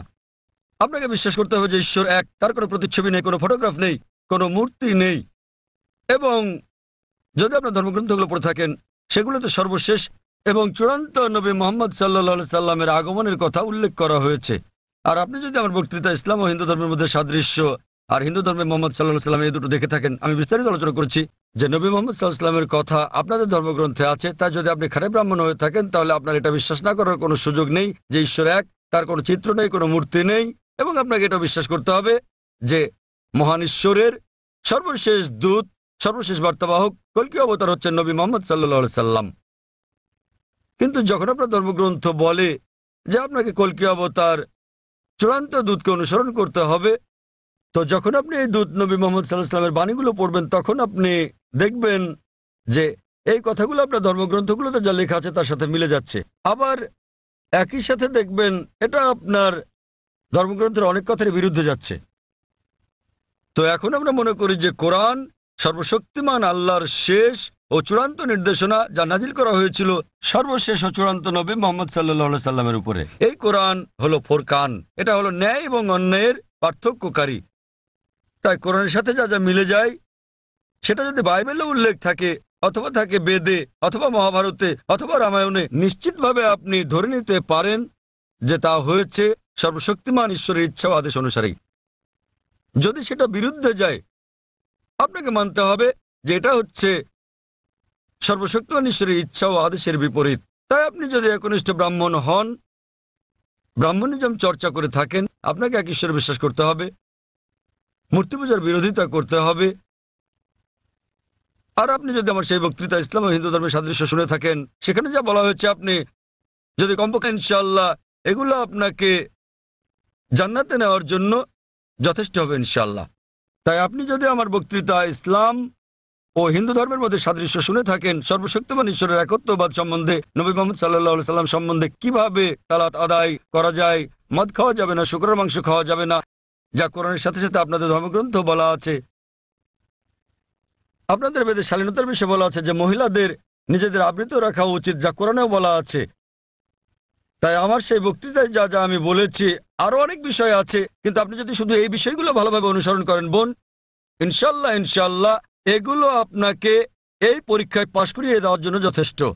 আপনি চাইলে আরো অনেক কিছু অনুসরণ করতে পারেন, কিন্তু কমপক্ষে এই বিষয়গুলো, এই প্রধান বিষয়গুলো যা আমি উল্লেখ করেছি, কিন্তু আপনার ধর্মগ্রন্থে যা বিতর্কিত আপনার তা অনুসরণ করা উচিত নয়, কারণ আপনাদের পণ্ডিতগণই বলেন যে এটা সময়ের আবর্তনে পরিবর্তিত হয়ে গেছে। আমাদের বুঝতে হবে যে এই বিষয়গুলো হচ্ছে তথ্য বিকৃতি, হস্তক্ষেপিত, সত্যের অতিরঞ্জন। তাই মিলগুলো শুধু অনুসরণ করেন, ইনশাল্লাহ ইনশাল্লাহ আপনি একজন ভালো ব্রাহ্মণ হতে পারবেন। আপনি নিজ ধর্মগ্রন্থের অনুশাসন মেনে চলেন, জাফর খান এবং কোরআনের সাথে মিলে যায়, এবং ইনশাল্লাহ একজন নিয়মনিষ্ঠ মুসলমানও হতে পারেন। তো আশা করি ইনশাল্লাহ যে সর্বশক্তিমান আল্লাহ আপনাকে হৃদায়ত দান করুন। বোন, আপনি কি বিশ্বাস করেন ইসলাম ও হিন্দু ধর্মের সাদৃশ্য নিয়ে আমি আলোচনায় যে কথাগুলো বলেছিলাম? হ্যাঁ স্যার, পুরোপুরি। বোন, আমার লেকচারের কথাগুলোর সঙ্গে আপনি একমত? জি স্যার। আপনি কি নিয়মগুলো মানতে রাজি আছেন? হ্যাঁ হ্যাঁ, রাজি আছি। তাহলে আপনি যেহেতু এগুলো মানতে রাজি আছেন, আমি যা বলেছি, সুতরাং আপনি প্রকৃত নিজের ইচ্ছা অনিচ্ছাকে আল্লাহর কাছে সমর্পণ করলেন। আরবিতে আপনি বলতে পারেন মুসলমান, বাংলায় বলতে পারেন আল্লাহর কাছে নিজের ইচ্ছাকে সমর্পণকারী। তো যদি একমত হন যে ধর্মগ্রন্থগুলোতে বলা আছে এক ঈশ্বরের উপাসনা করতে হবে, তিনি ছাড়া আর উপাস্য নেই, মূর্তি পূজা করা অন্যায়, আপনি যদি সর্বশেষ ও চূড়ান্ত নবী কল্কি অবতার মুহাম্মদ সাল্লাল্লাহু আলাইহি সাল্লাম এবং তার শিক্ষার উপর বিশ্বাস রাখেন, তাহলে আমার মতে, আমি যদি আরবিতে বলি, আমাকে বলতে হবে যে আপনি ইসলাম ধর্ম পালন করছেন এবং আপনি একজন মুসলিম। বোন, আপনি কি একমত আছেন? জি স্যার, একমত। তাহলে আপনি কি জনসমক্ষে বলতে পারবেন যে আরবি নিয়মে আপনি একজন মুসলিম? বোন, আপনি কি আরবি নিয়মে ঘোষণা দিতে পারবেন এটা? যেহেতু আপনি মেনে নিয়েছেন একজন ঈশ্বর এবং নবী মুহাম্মদ সাল্লাল্লাহু আলাইহি সাল্লাম সর্বশেষ চূড়ান্ত নবী, তা আপনি কি ঘোষণা দিতে পারবেন যে আপনি একজন মুসলিম?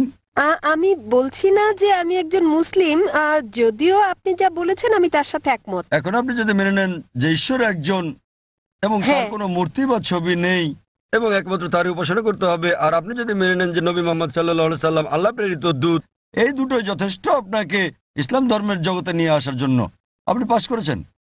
অন্যান্য বিষয়গুলো পরে আসবে। তো আপনি যদি মানেন ঈশ্বর এক, তার কোনো প্রতিচ্ছবি নেই, আপনি যদি মূর্তি পূজা করতে অস্বীকার করেন এবং আপনি মানেন যে নবী মুহাম্মদ সাল্লাল্লাহু আলাইহি সাল্লাম শেষ ও চূড়ান্ত নবী, তাহলে আপনি এই জগতে প্রবেশ করতে পারবেন ইনশাআল্লাহ, অথবা সঠিকভাবে বলতে গেলে এই জীবন দর্শনে। এবং ইনশাআল্লাহ এভাবে চর্চা চালিয়ে গেলে আপনি কি এই জীবনধারায় আসতে চান বোন? ঈশ্বর চাইলে। হ্যাঁ, এই তো ইনশাআল্লাহ, মাশাআল্লাহ। তো বোন, আমি আবারও আপনাকে জিজ্ঞেস করতে চাই আনুষ্ঠানিকভাবে, বোন আপনি কি বিশ্বাস করেন যে এক ঈশ্বর? হ্যাঁ করি। বিশ্বাস করেন যে সর্বশক্তিমান ঈশ্বর ছাড়া আর কারো উপাসনা করা উচিত নয়? হ্যাঁ হ্যাঁ। আপনি কি একমত যে মূর্তি পূজা ঠিক নয়? পুরোপুরি না হলেও কিছুটা একমত। না, দেখলেন তো, পুরোপুরি না কিছুটা, এটাই বলতে পারছেন না। আপনি এটা বলতে পারেন না যে কেকটা খেতে চাই পেতে চাই, মূর্তি পূজা করা সঠিক নয়, নতুবা সঠিক। এর মানে ঈশ্বরের কাছে প্রার্থনার জন্য আপনার মূর্তি পূজার সাহায্য নিতে হবে না, কোনো মূর্তি পূজা করতে হবে না। আপনি কি মানেন যে ঈশ্বরের কোনো প্রতিরূপ নেই? হ্যাঁ। আচ্ছা, আপনি মানেন, এর মানে আপনি বলছেন ঈশ্বরের কোনো প্রতিমূর্তি নেই? হ্যাঁ। ঠিক আছে, আপনি কি মানেন যে নবী মুহাম্মদ সাল্লাল্লাহু আলাইহি ওয়াসাল্লাম সর্বশেষ চূড়ান্ত নবী? আমি আসলে এইটুকু পর্যন্ত ভালো করে জানি না, কিন্তু অন্যগুলো আপনি যা বলেছেন আমি মানছি, কিন্তু আমি আসলেই সর্বশেষ বিষয়গুলো জানি না। আপনি কি মানেন যে তিনি আল্লাহ প্রেরিত দূত? হ্যাঁ মানি। আপনি মানেন তিনি আল্লাহর দূত? হ্যাঁ। চমৎকার, চর্চাটাই আসল। একজন নির্ভেজাল মুসলিম হওয়া সহজ কথা নয়, আমরাও চেষ্টা করছি। তো বোন, আমি যদি বলি আপনি কি আমার সাথে কালিমায়ে শাহাদা পাঠ করবেন? আপনি কি শাহাদাত পাঠ করবেন, যা আসলে আরবিতে একটা ঘোষণা, ওই একই কথা যা আমি বলেছি যে আল্লাহ ছাড়া কোনো প্রভু নেই আর নবী মুহাম্মদ সাল্লাল্লাহু আলাইহি ওয়াসাল্লাম তার দূত? আরবিতে এটা বলতে চান? হ্যাঁ স্যার, বেশ, অবশ্যই। আমি আরবিতে বলবো, আপনি আমার সাথে সাথে বলবেন, আর পরে এটার অনুবাদও বলবো। ঠিক আছে। আশহাদু আশহাদু আল্লাহ আল্লাহ ইলাহা ইলাহা ইল্লাল্লাহ ইল্লাল্লাহ ওয়া আশহাদু ওয়া আশহাদু আন্না আন্না মুহাম্মাদান মুহাম্মাদান আবদুহু আবদুহু ওয়া রাসূলুহু। ওয়া রাসূলুহু। আমি সাক্ষ্য দিচ্ছি, আমি সাক্ষ্য দিচ্ছি আমি সাক্ষ্য দিচ্ছি যে যে কোনো উপাস্য নেই কোনো উপাস্য নেই আল্লাহ ছাড়া। আল্লাহ ছাড়া। আর আমি সাক্ষ্য দিচ্ছি আর আমি সাক্ষ্য দিচ্ছি যে নবী মুহাম্মদ সাল্লাল্লাহু আলাইহি যে সাল্লাম নবী মুহাম্মদ সাল্লাল্লাহু আলাইহি সাল্লাম হলেন আল্লাহর বান্দা এবং রাসূল। বান্দা এবং রাসূল। মাশাআল্লাহ বোন, ধন্যবাদ। এখন আপনি একজন মুসলিম এবং আমি প্রার্থনা করছি যেন আল্লাহ সুবহানাহু ওয়া তাআলা আপনাকে পথ প্রদর্শন করেন। আর আমি চাই যে ইনশাআল্লাহ সকল ভাই বোনেরা যখনই কেউ ইসলাম গ্রহণ করবেন আপনারা তাকে জ্ঞানের দিক থেকে সাহায্য করবেন, এভাবেই আপনারা সমাজ সেবা করতে পারেন। বোন, আপনার কাছে একটা অনুরোধ আমার, যে ইনশাআল্লাহ আপনি কোরআন অনুবাদ সহ পড়বেন, এমনকি যদি আগেও পড়ে থাকেন তবুও, এবং নির্দেশনাগুলো মেনে চলবেন, এবং ইনশাআল্লাহ আপনি তখন আল্লাহর কাছে নিজের ইচ্ছা সমর্পণকারী একজন নিষ্ঠাবান মানুষ হতে পারবেন। আর আমাদের জন্য দোয়া করবেন বোন।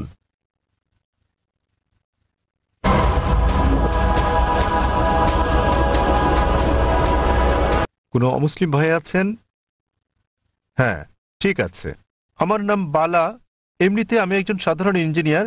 আমি নিজেও এটা দৃঢ়ভাবে বিশ্বাস করি যে সমগ্র সৃষ্টি জগতের জন্য একজনই স্রষ্টা থাকা উচিত।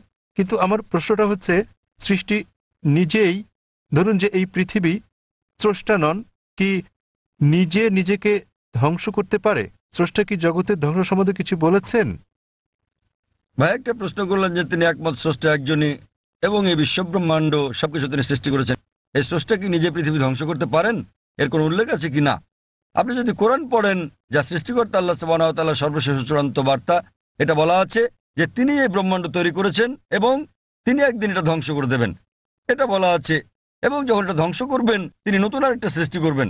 সুতরাং এই জগৎ একটা নির্দিষ্ট সময়ের জন্যই, কিন্তু সর্বশক্তিমান আল্লাহ এই জগৎ ধ্বংস করে দেবেন, যাকে আমরা কিয়ামত বলি, পৃথিবীর অন্তিম পরিণতি। এবং আজকাল বিজ্ঞানীরা বলছেন যে ব্রহ্মাণ্ড একসময় ধ্বংস হয়ে যাবে। অনেক ধরনের তত্ত্ব বিজ্ঞানীরা দিয়ে থাকেন, যেমন ব্ল্যাক হোল বা এই ধরনের বিষয়, কিন্তু অনেকগুলো তত্ত্ব আবার কোরআনের বক্তব্যের সাথে মিলে যায়। যেমন ধরেন, কোরআন বলে যে সূর্য এবং চন্দ্র একসাথে মিলে যাবে, কোরআন বলে যে সমুদ্র ফুলে উঠবে, কোরআন বলে যে নক্ষত্রগুলো ঝরে পড়বে, কোরআন বলে যে সমগ্র সৃষ্টি জগৎ ধ্বংসের মুখে এসে দাঁড়াবে। এবং এই বিষয়ে যা বলা আছে তার অনেকগুলো বিজ্ঞানীদের দেওয়া তত্ত্বের সাথে মিলে যায়। তত্ত্ব কেন? কারণ এগুলো হচ্ছে অনুমান। যেহেতু কোরআন হলো সর্বশেষ এবং চূড়ান্ত কিতাব, আমরা বলছি যে যেভাবে আমাদের সৃষ্টিকর্তা কোরআনে বলেছেন সেভাবে এটা ঘটবে। এই বিশ্ব ব্রহ্মাণ্ড সেভাবেই ধ্বংস হবে।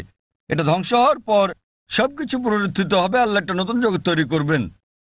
এবং এটা নির্ভর করবে আমরা পরীক্ষায় কেমন করি তার উপর। আল্লাহ বলেছেন সূরা মুলক অধ্যায় নম্বর 67 আয়াত নম্বর 2, আল্লাযী খালাকাল মাউতা ওয়াল হায়াতা। আল্লাহ সৃষ্টি করেছেন জীবন এবং মৃত্যু তোমাদের মধ্যে সৎকর্মে কে উত্তম দেখার জন্য। তো ভাই, এটার উল্লেখ ধর্মগ্রন্থে আছে। তো আপনি কি এই স্রষ্টাতে বিশ্বাস করেন? আপনি কি মানেন যে স্রষ্টা একজনই? আমি বিশ্বাস করি না যে ধরুন আমাদের এই মানব জাতি, কি বিশ্বাস করেন না? মানব জাতির পক্ষে সৃষ্টি মানে সৃষ্টি অর্থাৎ, দুঃখিত, আপনি বলছেন যে মানবজাতি কি এই পৃথিবীকে ধ্বংস করতে পারে।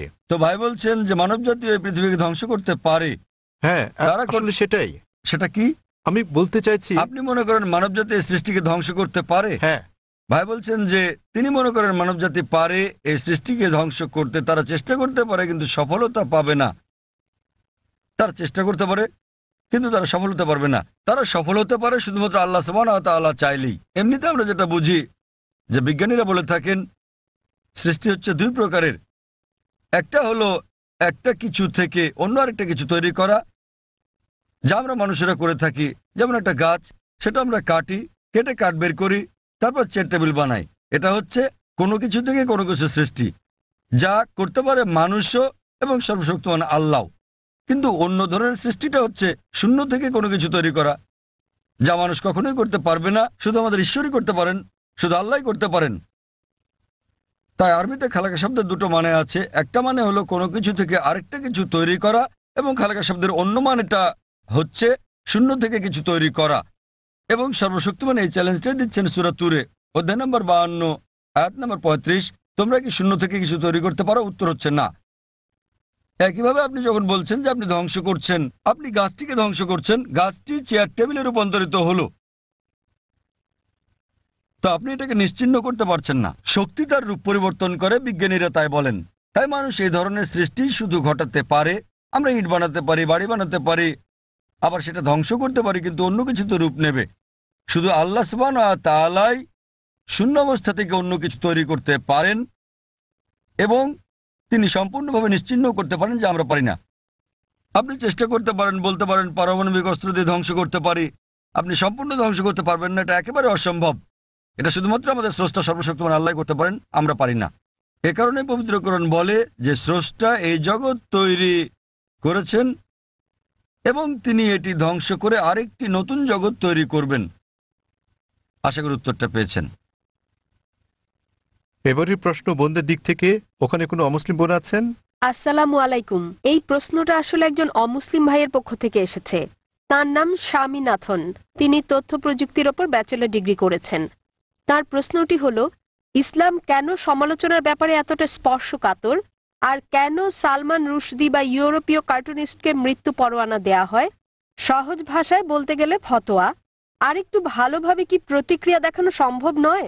বোন একটা ভালো প্রশ্ন করেছেন একজন অমুসলিম ভাইয়ের পক্ষ থেকে, যে কেন মুসলমানরা সমালোচনার প্রতি এত স্পর্শকাতর। তিনি সালমান রুশদির প্রসঙ্গ এনেছেন। সমালোচনার ব্যাপারে কেন এত সংবেদনশীল?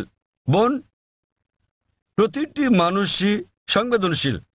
আপনি আমাকে একজন মানুষ দেখান যে সংবেদনশীল নয়, কিন্তু তাদের সংবেদনশীলতা বদলাতে থাকে। সংবেদনশীলতা পরিবর্তিত হয়।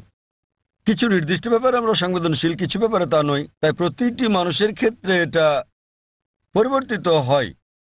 যখন মুসলমানদের ব্যাপারে বলতে হয়, আমরা মুসলমান, আমরা আমাদের পালনকর্তা আল্লাহ সুবহানাহু ওয়া তাআলাকে ভালোবাসি এবং আল্লাহ রাসূলকে ভালোবাসি। এবং নবী মুহাম্মদ সাল্লাল্লাহু আলাইহি সাল্লাম বলেছেন যে কোনো মুসলমানই প্রকৃত মুসলমান নয় যতক্ষণ পর্যন্ত সে আল্লাহ এবং তার রাসূলকে নিজের চেয়েও বেশি না ভালোবাসে, আল্লাহ এবং তার রাসূলকে নিজের চেয়েও বেশি ভালো না বাসে। এখন আমরা যদি দেখি যে কিছু মানুষ তাদের সন্তানদের সবচেয়ে বেশি ভালোবাসে।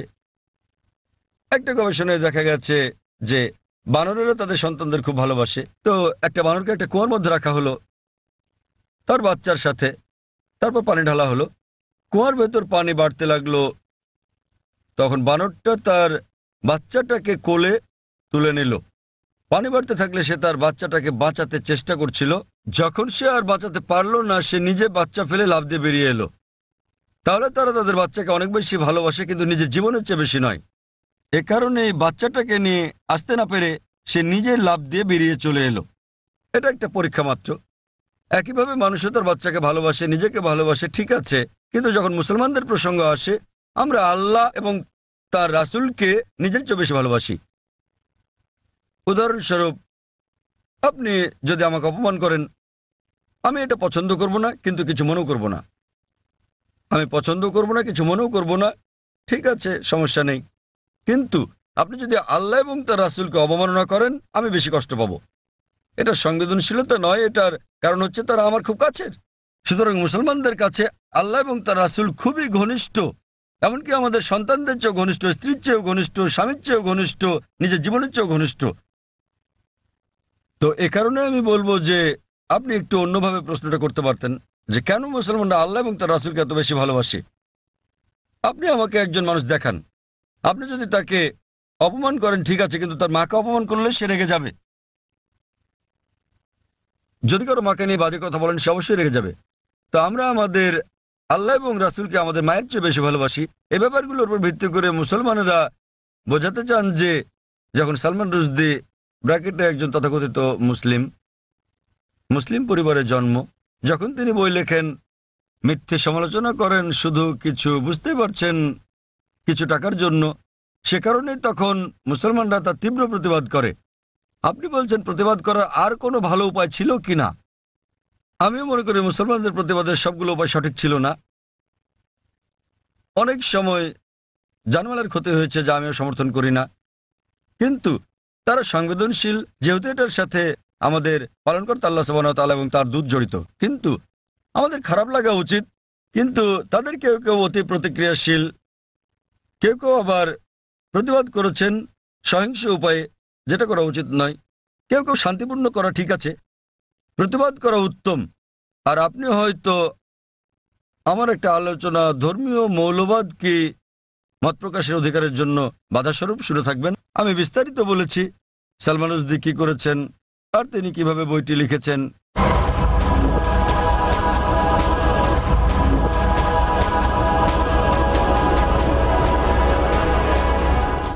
এবং সর্বপ্রথম দেশ স্যাটানিক ভার্সেস যে নিষিদ্ধ করেছিল, কোন দেশ?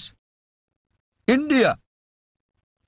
শ্রী রাজীব গান্ধী সে সময়ের প্রধানমন্ত্রী, তিনি তখন সেই বইটি স্যাটানিক ভার্সেস নিষিদ্ধ করেছিলেন ভারতে, যা বইটি নিষিদ্ধকারী প্রথম দেশ। এবং আমি এটাকে স্বাগত জানাই, কিন্তু নিজের অজ্ঞতাবশত তিনি জানতেন না যে সেই একই বই স্যাটানিক ভার্সেসে নবী মুহাম্মদ সাল্লাল্লাহু আলাইহি সাল্লাম এবং আল্লাহ তাআলা সম্পর্কে বাজে মন্তব্য করা ছাড়াও তিনি বাজে মন্তব্য করেছিলেন সীতা এবং শ্রীরাম সম্পর্কেও, শ্রীরামকে নিয়েও, যা মানুষজন বইটি পড়লে হয়তো নাও বুঝতে পারে। আর ভেবে দেখেন, আমি ইংরেজ সরকারের কাছে প্রশ্নটা করছি। কয়েক বছর আগে একজন আমেরিকান লেখক ছিলেন, সাহিত্যিক, যিনি মার্গারেট থ্যাচারের নীতি নিয়ে 4 অক্ষরের একটা শব্দ ব্যবহার করেন। মার্গারেট থ্যাচারের নীতি, 4 অক্ষরের শব্দ, ফাদার আঙ্কেল কাজিন কিং। এবং তারা তাকে ব্রিটেনে আসতে নিষিদ্ধ করল। কেন? তিনি 4 অক্ষরের শব্দটা ব্যবহার করেছিলেন বলে। এই সালমান রুশদি তিনিও এই একই শব্দ ব্যবহার করেন এবং এটাতে আইএনজি যোগ করেন, অনেকবার করেছেন ইংরেজি নীতি সম্বন্ধে আর মার্গারেট থ্যাচারকে নিয়ে। এবং তিনি তাকে সম্বোধন করেন, জানেন কিনা, ম্যাগি বা দুশ্চরিত্রা। আচ্ছা বেশ, আপনি বলতে পারেন যে ইংরেজরা উদারমনা, তারা কিছু মনে করবে না। কিন্তু আপনি যদি দেখা করেন মার্গারেট থ্যাচারের ছেলের সাথে আর তাকে বলেন যে সালমান রুশদি আপনাকে দুশ্চরিত্রার ছেলে বলেছে, তিনি কি করবেন? আঘাত করবেন। তো সংবেদনশীলতা কি এটার উপর ভিত্তি করে? সবাই আসলে সংবেদনশীল। আবার মনে করেন এই একই ইংরেজ সরকার, যা কিনা একজন আমেরিকান লেখককে নিষিদ্ধ করেছিল 4 অক্ষরের শব্দের জন্য, সালমান রুশদিকে তারা মেনে নেয়। কেন? কি কারণে? কারণ তিনি নবী মুহাম্মদ সাল্লাল্লাহু আলাইহি ওয়াসাল্লামের অবমাননা করেছেন। তাই যেহেতু নবী মুহাম্মদ সাল্লাল্লাহু আলাইহি ওয়াসাল্লামকে অবমাননা করেছেন, তারা মার্গারেট থ্যাচারকে বলা সে 4 অক্ষরের শব্দটা হজম করে নিয়েছে, কেননা তিনি ইসলামের নবীর অবমাননা করেছেন। তো এভাবেই নীতিগুলো বদলাতে থাকে। আমরা যেটা বুঝি যে ইসলাম ধর্মে মত প্রকাশের স্বাধীনতা আছে, বক্তব্যের স্বাধীনতা আছে, কিন্তু এটা কখনোই সীমা অতিক্রম করবে না, এটা কাউকে কষ্ট দিতে পারবে না, আর এটার পক্ষে প্রমাণ থাকতে হবে। কাউকে আঘাত দিলেও যুক্তিযুক্ত এবং প্রমাণ সাপেক্ষ হলে সেটা ভিন্ন কথা, কিন্তু কুৎসা রটানো যাবে না। কুৎসা রটানো এবং পরনিন্দা করা ইসলামে নিষিদ্ধ।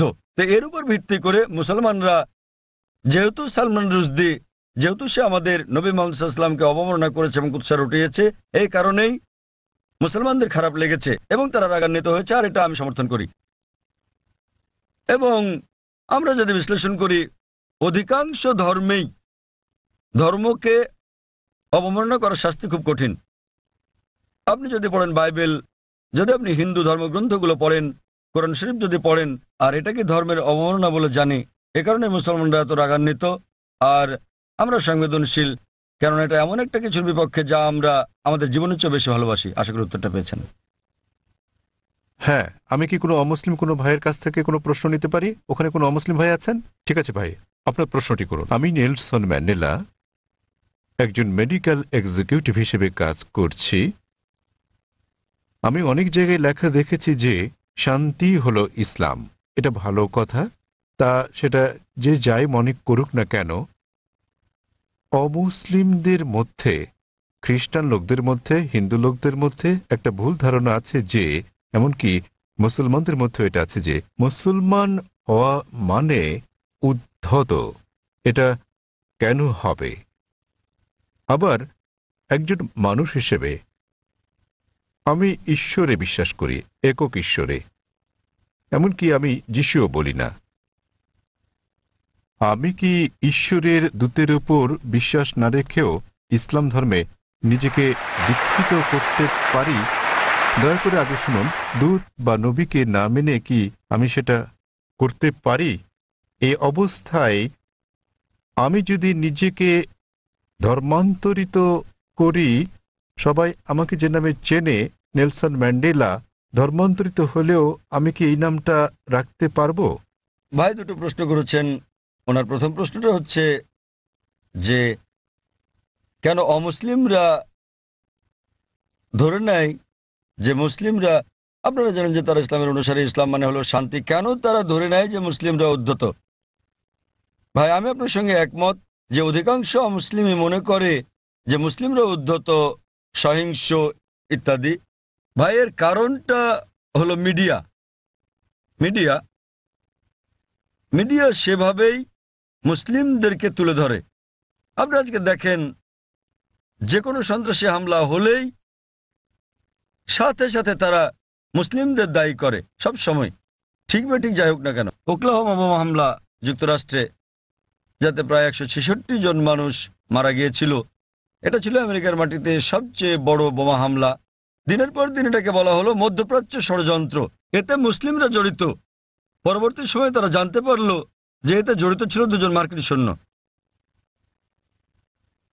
কমিউনিস্ট, তারা জড়িত ছিল। এটা সংক্ষিপ্ত সংবাদে এলো, শেষ ঘটনা শেষ। তো মুসলমানদের ব্যাপারে হলে শিরোনামে চলে আসে, আর অমুসলিমরা জড়িত থাকলে এটা সংক্ষিপ্ত সংবাদ। যেমন ভারতীয় সংবাদপত্রে আপনি দেখবেন যে একজন 50 বছর বয়স্ক আরব, 50 বছরের বয়সের আরব মুসলিম 19 বছরের এক মেয়েকে বিয়ে করছে। দেখবেন যে অনেক বড় সংবাদ, শিরোনাম। পরের দিন 50 বছর বয়স্ক অমুসলিম 9 বছরের মেয়েকে ধর্ষণ করেছে, এটা আসে সংক্ষিপ্ত সংবাদ। তো মিডিয়া প্রথম পাতায় তুলে ধরে একজন 50 বছরের মুসলমান 19 বছরের মেয়েকে বিয়ে করছে, আর 50 বছর বয়স্ক অমুসলিম 9 বছরের মেয়েকে ধর্ষণ করছে, ছোট করে আসে। তো এই হচ্ছে আমাদের মিডিয়া। তাই আমি লেকচার দিয়েছি মিডিয়া এবং ইসলাম, যুদ্ধ না শান্তি বিষয়ে। এটা ছিল, এই আলোচনাটা আমি প্রায় 1 বছর আগে দিয়েছিলাম বোম্বেতে, মিডিয়া ও ইসলাম, যুদ্ধ না শান্তি, এবং আরো অনেক জায়গায়। আর মিডিয়া কিভাবে কি করে বিস্তারিত বলেছি। ভাই আপনাকে একটা প্রশ্ন করি, আপনি কি আমাকে উদ্ধত মনে করেন? না। মাশাআল্লাহ। আপনি কি মনে করেন এখানে যারা বসে আছেন তারা সবাই উদ্ধত? কেউ কেউ। সরি, কারো কারো মুখ দেখে মনে হয়। না না ভাই, আপনি দেখেন, আপনি অতিথিতে দেখুন আর তাদের চেহারা দেখুন। ঈশ্বর কাউকে যে চেহারা দেন তার জন্য কি তাকে দোষী করা যায়? আমি আপনার মুখ দেখতে পারছি না, এখান থেকে আপনার মুখ দেখতে পারছি না, আপনিও পর্দা আমার মুখ দেখতে পারছেন, আমি দেখছি না। খোদা না করুক আপনার চেহারা যদি উদ্ধত হয়, আপনাকে দায়ী করা যাবে? না না। তাই কখনো বলবেন না যে চেহারা উদ্ধত। হ্যাঁ, কারো ব্যবহার যদি আপনাকে খোঁচা মেরে থাকে, এখানে কেউ কেউ আপনাকে মেরেছে, আপনাকে কেউ গালাগাল করেছে? না। তো ভাই আপনি যদি বলেন চেহারা উদ্ধত, তাহলে আপনাকে আবার ভেবে দেখতে হবে। দেখুন, চেহারা হলো ঈশ্বর প্রদত্ত, তাই কাকে দায়ী করবেন, ঈশ্বরকে না মানুষকে? অথবা নিজেকে দায়ী করতে পারেন যে আপনি মনে করেছেন সে উদ্ধত। আরেকটা ব্যাপার দেখেন ভাই, মনোবিজ্ঞান আছে। মনোবিজ্ঞানে বলা হয় যে, দেখেন আমি একজন মেডিকেল ডাক্তার, মনোবিজ্ঞানে বলা হয় ধরেন আপনি ভাবছেন যে মিস্টার এ আপনার শত্রু, আপনার মনে হচ্ছে মিস্টার এ আপনার শত্রু, ঠিক আছে? কিন্তু তিনি একজন সাধারণ মানুষ, গড়পড়তা মানুষ। যখনই মিস্টার এ কে দেখছেন তাকে শত্রু ভাবছেন আপনি, এবং আপনি রেগে যাচ্ছেন, তার দিকে এভাবে তাকাচ্ছেন। তিনি একজন স্বাভাবিক মানুষ, যেহেতু আপনি সেভাবে তাকাচ্ছেন তিনিও রেগে যাচ্ছেন। তো যখনই তিনি রাগছেন, হ্যাঁ বলেছিলাম না, দেখলেন আমার দিকে কিভাবে তাকাচ্ছে? প্রথমে তো আপনি তাকিয়েছেন, তিনি একজন সাধারণ মানুষ, যেহেতু আপনি মনে মনে ভেবে নিয়েছেন যে মিস্টার এ আপনার শত্রু, তিনি যখনই আসেন আপনি শত্রুর মতো আচরণ করছেন তার সাথে। তিনি স্বাভাবিক, কিন্তু আপনি তাকে দেখছেন, তার চলাফেরা দেখছেন, রেগে তাকাচ্ছেন। তিনি ভাবছেন এই লোকটা আমার দিকে রেগে তাকাচ্ছে, তাই তিনিও রেগে যাচ্ছেন। তখন আপনি বলছেন দেখেন আমার দিকে কিভাবে তাকাচ্ছে, কিন্তু শুরু করেছে কি আপনি? তো এই মনস্তাত্ত্বিক মিডিয়া মানুষের মনের মধ্যে মাকড়সার জাল তৈরি করে দিয়েছে। মিডিয়ার ফাঁদ হচ্ছে মুসলমানরা উদ্ধত, সন্ত্রাসী, সহিংস, আপনাকে মেরে ফেলবে। তো আপনি খুব সাবধান হয়ে গেলেন, মানুষের মুখের দিকে তাকাচ্ছেন, হয়তো কেউ সন্ত্রাসীর মতো দেখতে। কারণ যখনই তারা বলছে সন্ত্রাসী, মাথায় টুপি পরিয়ে দিচ্ছে। তো যখনই মাথায় টুপি পরা কাউকে দেখছেন আপনি ভাবছেন সন্ত্রাসী। তো আসলে এটা হলো মিডিয়া যেভাবে বিষয়টাকে দেখাচ্ছে। তাই টুপির সাথে আমি স্যুট পরি, পশ্চিমা পোশাক এবং ইসলামী পোশাক, আর পাজামাও আমার গোড়ালির উপরে, তো আমি এটা মিশ্রণ করি। মিশ্রণ হলো পশ্চিমা সংস্কৃতির, হালাল কিছু আমি নিতে পারি, কিন্তু আমি মাথায় টুপি পরি। তো আসলে এটা হলো মিডিয়া। কিন্তু এমনিতে হ্যাঁ, সমাজে কিছু বিপদগামী লোক থাকতে পারে। আমি বলছি না যে নিজেদের মুসলমান দাবি করা সকল মুসলমানই ভালো লোক, সকল ধার্মিক মুসলমান ভালো, কিন্তু মুসলমান নামধারী সবাই ধার্মিক মুসলমান নাও হতে পারে। ভাই আপনি বলেন তো, ভারতের সবচেয়ে বেশি ভারতীয়কে কারা হত্যা করেছে? কারা? আপনি কি জানেন? না। কাশ্মীর। কাশ্মীর জানেন তো? কাশ্মীর, হ্যাঁ হ্যাঁ। আপনি কোথায় শুনেছেন? মিডিয়ায়। একদম ঠিক, কাশ্মীর। কিছু হলে কাশ্মীরি মুসলমান জিহাদি, ঠিক তো? ভাই আপনি কি জানেন ভারতের সবচেয়ে বেশি লোকদের কারা হত্যা করেছে? হয়তো কাশ্মীরিরা, তাই তো? না, আপনার কি মনে হয়, আপনি কি মনে করেন হয়তো তারাই? হয়তো। হয়তো, ঠিক আছে। এটা একদম অবাস্তব কথা। আপনি কি জানেন আসামে কতজন লোককে হত্যা করা হচ্ছে? উলফা, উলফার নাম শুনেছেন হয়তো, হয়তো সংক্ষিপ্ত সংবাদে, তাই তো? সংক্ষিপ্ত শিরোনামে নয়। উলফা হচ্ছে একটা হিন্দু সন্ত্রাসী সংগঠন। তাদের প্রধান উদ্দেশ্যই হলো মুসলিমদের হত্যা করা। তারা কাশ্মীরি বিদ্রোহীদের চেয়েও বেশি হামলা করে থাকে, কিন্তু সংবাদে খুব কমই তাদের শোনা যায়। আপনি কি মাওবাদীদের জানেন? মাওবাদীরা তারা ভারতের ৬৬টি জেলার মধ্যে থেকে পুলিশের ভাষ্যমতে ১৫০টিরও বেশি জেলা দখল করে আছে। তাদের কাছে ভারতীয় সেনাবাহিনীর চেয়ে আধুনিক অস্ত্র আর গোলাবারুদ বেশি আছে। তাদের কাছে রকেট লঞ্চারও আছে। আপনি কি জানেন আধা কিলোমিটার দূর থেকেও তারা পুলিশ ফাঁড়ি ধ্বংস করে দেয়? এগুলো সংবাদে ছোট করে আসে। হ্যাঁ স্যার। তারা ভারতের জন্য কাশ্মীরিদের চেয়েও বড় বিপদ। কাশ্মীরিরা শুধু কাশ্মীরেই গোলাগুলি করে। সেটা ঠিক না বেঠিক পরে আলোচনা করব। তাদের এই যুদ্ধ ন্যায় কি অন্যায় পরে আলোচনা করতে পারবো, ঠিক না বেঠিক। কিন্তু তারা স্থানীয় আর মাওবাদীরা পুরো দেশ কব্জা করছে, এবং সরকার মাওবাদীদের চেয়ে কাশ্মীরিদের নিয়ন্ত্রণ করতে বেশি টাকা খরচ করছে। আমাদের বুঝতে হবে যে এই হচ্ছে মিডিয়া। এটা মূলত মিডিয়াই। সব সমাজে খারাপ জিনিস আছে, মিডিয়া সমাজে দুষ্ট লোকদের খুঁজে বের করে এবং তুলে ধরে এভাবে যে মুসলিম মাত্র এরকম। আমি নিশ্চিত কিছু কিছু লোক মুসলমান হওয়া সত্ত্বেও অপরাধী, যারা হয়তো নিষ্পাপ লোকদের হত্যা করে থাকে, তারা কোরআনের বিরোধী। কিন্তু আরো বেশি অমুসলিম রয়েছে যারা আরো বড় অপরাধী, যারা আরো বেশি ভারতীয়কে হত্যা করছে, কিন্তু মিডিয়া তাদের তুলে ধরছে না। তো আপনার প্রথম প্রশ্নের উত্তরে বলা যায় যে এর জন্য মিডিয়ায় দায়ী, আর তা না হলে আপনি এখানে দাঁড়িয়ে থাকতেন না, ঠিক তো? চিন্তা করেন, আপনি হাজার হাজার লোকের সামনে দাঁড়িয়ে আমাকে প্রশ্ন করছেন। আমি এটা হ্যাঁ, ভাবিনি। সেটাই প্রশ্ন করা। যদি আপনি নিশ্চিত হতেন তাহলে আমাকে প্রশ্ন করতেন না, তাই তো? তো এটাই হচ্ছে প্রমাণ যে যদিও আপনি মিডিয়ার কথা শোনেন কিন্তু তাদেরকে পুরোপুরি বিশ্বাস করেন না। তাই আমরা আপনার মতো লোকদের সম্মান করি। নেলসন ম্যান্ডেলা, আর এটা আমাকে দক্ষিণ আফ্রিকার সেই মহান নেতার কথা মনে করিয়ে দেয়, নেলসন ম্যান্ডেলা। এবার আপনার দ্বিতীয় প্রশ্নে আসি। আপনি বলেছেন যে আপনি একজন খ্রিস্টান, এবং যীশু খ্রিস্টের উপর বিশ্বাস স্থাপন করেন। আপনি জানতে চেয়েছেন আমি কি ইসলাম গ্রহণ করতে পারি, মুসলমান হতে পারি? রাসূলকে বিশ্বাস না করে আপনি বোঝাতে চেয়েছেন নবী মোহাম্মদকে বিশ্বাস না করার কথা, ঠিক? হ্যাঁ। দূত বলতে তো যীশু খ্রিস্টকেও একজন দূত বলা যায়। লাইসেন্স, পাসপোর্ট, সরকারি সম্পত্তি আপনার এই সব এই নামেই নেলসন করা ম্যান্ডেলার আছে। নামটা পরিবর্তন করতে হবে কিনা? ভাই একটা ভালো প্রশ্ন করেছেন যে খ্রিস্টান পরিবারের জন্মের কারণে তিনি আগের নবীদের সম্বন্ধে জানেন, তিনি যীশু খ্রিস্টের সম্পর্কেও জানেন, ইসলাম ধর্ম সম্পর্কে পড়েছেন, তিনি ইসলামের দর্শনে একমত, ইসলাম গ্রহণও করতে চান, কিন্তু নবী মোহাম্মদ সাল্লাল্লাহু আলাইহি ওয়াসাল্লাম সম্পর্কে তেমন কিছু জানেন না, ঠিক আছে? হ্যাঁ। এই কারণে তিনি নবী মোহাম্মদ সাল্লাল্লাহু আলাইহি ওয়াসাল্লামের উপর বিশ্বাস না এনে ইসলাম গ্রহণ করতে পারবেন কিনা, এই তার প্রশ্ন। আর তাকে তো নাম পাল্টাতে হবে কিনা? প্রথম প্রশ্নের ব্যাপারে বলা যায় যে আপনি একজন মুসলিম হতে পারবেন না যতক্ষণ পর্যন্ত সকল নবীর উপর বিশ্বাস আনবেন না। আমাদের সেই সকল নবীগণের উপরও বিশ্বাস আনতে হবে যাদের নাম কোরআনে আছে। তিনি যদি আল্লাহর একজন দূত হয়ে থাকেন তাদের আমাদের ভালোবাসতে হবে, সম্মান করতে হবে। আর আপনার জানার জন্য বলছি, ইসলাম হলো একমাত্র খ্রিস্টান ধর্ম বিশ্বাস যা বিশ্বাসের একটি ধারা হিসেবে যীশু খ্রিস্টকে বিশ্বাসের কথা বলেছে। কোন মুসলিমই মুসলিম নয় সে যদি যীশু খ্রিস্টের উপর বিশ্বাস স্থাপন না করে। আমরা বিশ্বাস করি যে তিনি আল্লাহ সুবহানাহু ওয়া তাআলা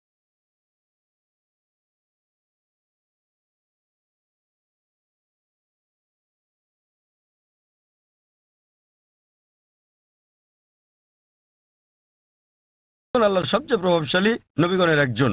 আমরা বিশ্বাস করি যে তিনি মসীহ, যাকে বলা হয় খ্রিস্ট। বিশ্বাস করেন যে যীশু খ্রিস্ট বা ঈসা আলাইহিস সালাম নিজের অমরত্ব দাবিদার। তিনি বলেন যে তিনি ঈশ্বর।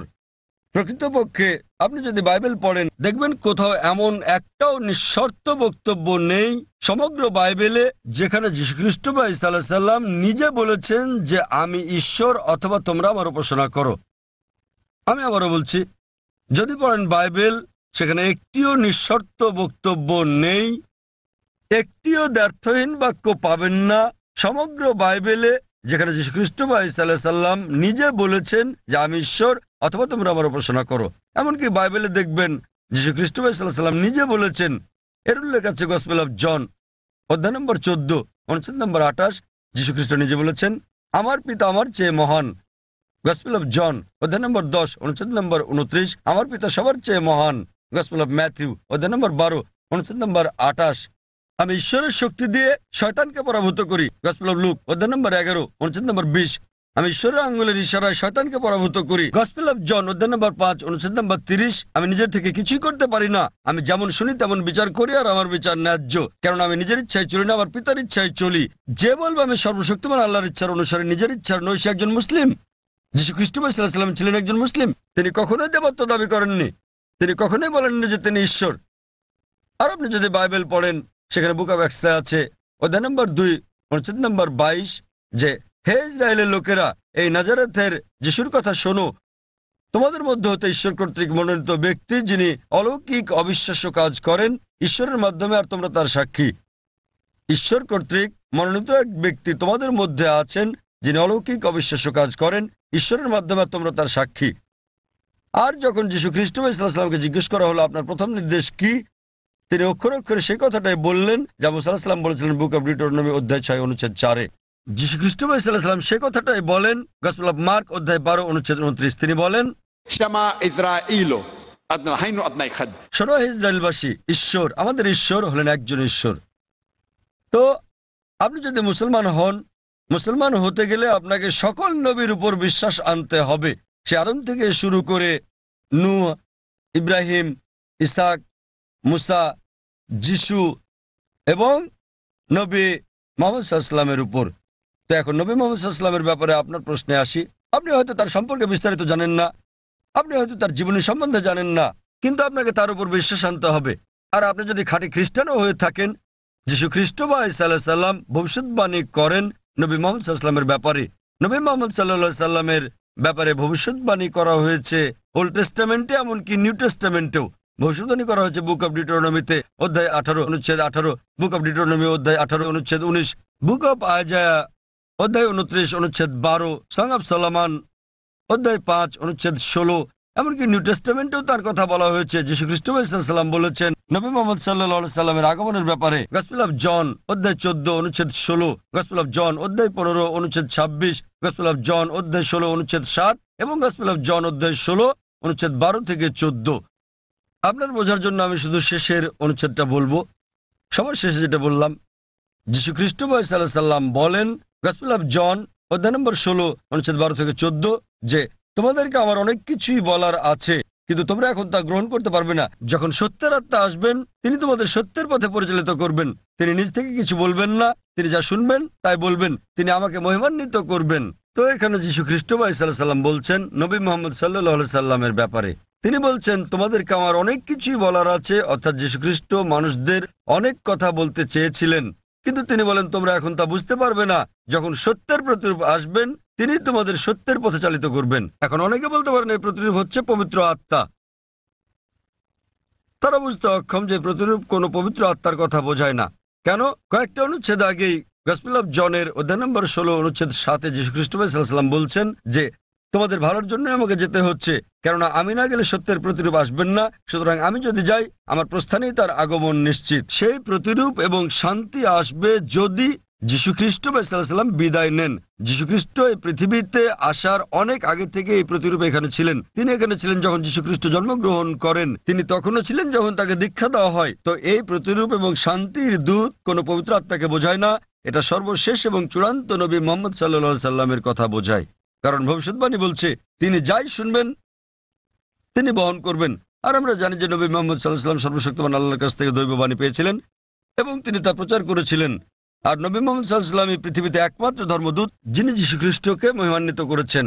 আর কোন ধর্ম বিশ্বাস নেই যা যীশু খ্রিস্টকে বিশ্বাস করার ব্যাপারে কথা বলে অনুচ্ছেদ তৈরি করে। এই মহিমান্বিত কোরআন নবী মুহাম্মদ সাল্লাল্লাহু আলাইহি সাল্লামের বাণীর কারণে, আর তিনি যে দৈববাণী ধারণ করেছেন সে কারণে 150 কোটিরও বেশি মানুষ আজ যীশু খ্রিস্টকে ঈশ্বরের দূত হিসেবে বিশ্বাস করে থাকে। যদি নবী মুহাম্মদ সাল্লাল্লাহু আলাইহি ওয়াসাল্লাম সেটা না বলতেন, যদি এই কিতাবে তার কথা প্রকাশিত না হতো, তাহলে আমরা বিশ্বাস করতাম না যে যীশু খ্রিস্ট ঈশ্বরের দূত। যেহেতু নবী মুহাম্মদ সাল্লাল্লাহু আলাইহি ওয়াসাল্লাম বলেছেন, আমরা সকল মুসলমান সন্দেহাতীতভাবে বিশ্বাস করি যে যীশু খ্রিস্ট সাল্লাল্লাহু আলাইহি ওয়াসাল্লাম আল্লাহর সবচেয়ে প্রভাবশালী নবীদের মধ্যে একজন। একইভাবে আপনি যদি খ্রিস্টান হন আর আপনার ধর্মগ্রন্থ পড়েন, নবী যীশু খ্রিস্ট সাল্লাল্লাহু আলাইহি ওয়াসাল্লাম ভবিষ্যৎবাণী করে গেছেন সর্বশেষ ও চূড়ান্ত নবী মুহাম্মদ সাল্লাল্লাহু আলাইহি ওয়াসাল্লামের আগমনের ব্যাপারে। এখন যেহেতু আমি তুলনামূলক ধর্ম নিয়ে পড়ি, আমি হয়তো যীশু খ্রিস্ট সম্পর্কে অনেক কিছু জানি, কিন্তু অধিকাংশ মুসলমানই আপনি যদি জিজ্ঞেস করেন যিশুকে ছিলেন, তিনি একজন নবী, কিন্তু আপনি বিস্তারিত জিজ্ঞেস করলে তারা নাও জানতে পারে। তারা বিশ্বাস করে যে তিনি নবী। আমি তুলনামূলক ধর্মতত্ত্ব বাইবেল এগুলো পড়ার পরে হয়তো অন্য মুসলমানদের চেয়ে অনেক বেশি জানি, কিন্তু সকল মুসলমানকে বিশ্বাস করতে হবে যে তিনি একজন নবী। একইভাবে একজন মুসলমান হওয়ার জন্য আপনাকে অন্তত এটা মেনে নিতে হবে যে নবী মুহাম্মদ সাল্লাল্লাহু আলাইহি সাল্লাম নবী মুহাম্মদ আল্লাহর দূত। যদি না মানেন তাহলে হতে পারবেন না, কারণ তিনি সর্বশেষ ও চূড়ান্ত নবী। আপনি হয়তো তার সম্বন্ধে বিস্তারিত জানেন না, কিন্তু আপনাকে বিশ্বাস করতে হবে তিনি একজন নবী। এবার আপনার শেষ প্রশ্নে আসি যে যদি আপনি ইসলাম গ্রহণ করেন আপনাকে নাম পরিবর্তন করতে হবে কিনা। যদি আপনার নামের সাথে শিরক জড়িত থাকে, অর্থাৎ আল্লাহর সাথে অন্য কাউকে শরীক করা, তখনই আপনার নাম পরিবর্তন করাটা আবশ্যিক হবে, আর না হলে আপনার নাম পরিবর্তন করাটা আবশ্যিক নয়, এটা ঐচ্ছিক। আপনি চাইলে এটা করতে পারেন, না চাইলে দরকার নেই। তবু মুসলমান হতে গেলে নাম পরিবর্তন করাটা জরুরি নয়। আপনার বিশ্বাস পরিবর্তন করতে হবে। বিশ্বাস পরিবর্তন মানে বিশ্বাস করা যে ঈশ্বর একজনই, যাকে উপাসনা করা যায়, আর নবী মুহাম্মদ আল্লাহর দূত, এবং অন্যান্য সকল নবী আদম আলাইহিস সালাম থেকে শুরু করে নূহ, ইব্রাহিম, মুসা, যিশু এবং সকল নবীদের সাথে নবী মুহাম্মদ সাল্লাল্লাহু আলাইহি সাল্লামের উপরও বিশ্বাস আনা। কেউ যদি বলে যে আমি মুসলমান হতে চাই কিন্তু আমি যীশু খ্রিস্টকে ঈশ্বরের দূত বলে মানি না, একজন মুসলমানের বিশ্বাস করতেই হবে। সে যদি না জেনে থাকে, যে মুহূর্তে আমি তাকে কোরআন দেখাবো কোরআন বলছে, সে বিশ্বাস করা শুরু করবে। সে বিশ্বাস করবে যে যীশু খ্রিস্ট আল্লাহর একজন দূত। একইভাবে একজন মুসলমানের জন্য সকল নবীদের উপর বিশ্বাস আনা উচিত।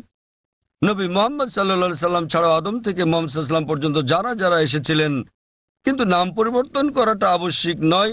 আপনি বলছেন আপনার ড্রাইভিং লাইসেন্সে নেলসন ম্যান্ডেলা নাম আছে, আপনার পাসপোর্ট আপনাকে পাল্টাতে হবে না, ড্রাইভিং লাইসেন্স বদলাতে হবে না। লোকে আপনাকে নেলসন বলে ডাকতে পারে, কোনো সমস্যা নেই, কিন্তু তারপরেও আপনার মনে যে ঈশ্বর মাত্র একজনই যাকে উপাসনা করা যায় তিনি ছাড়া আর কাউকে নয়, এবং নবী মুহাম্মদ ঈশ্বরের একজন দূত। বাকি সকল নবী সহ আদম থেকে শুরু করে যিশু মুহাম্মদ সাল্লাল্লাহু আলাইহি ওয়াসাল্লাম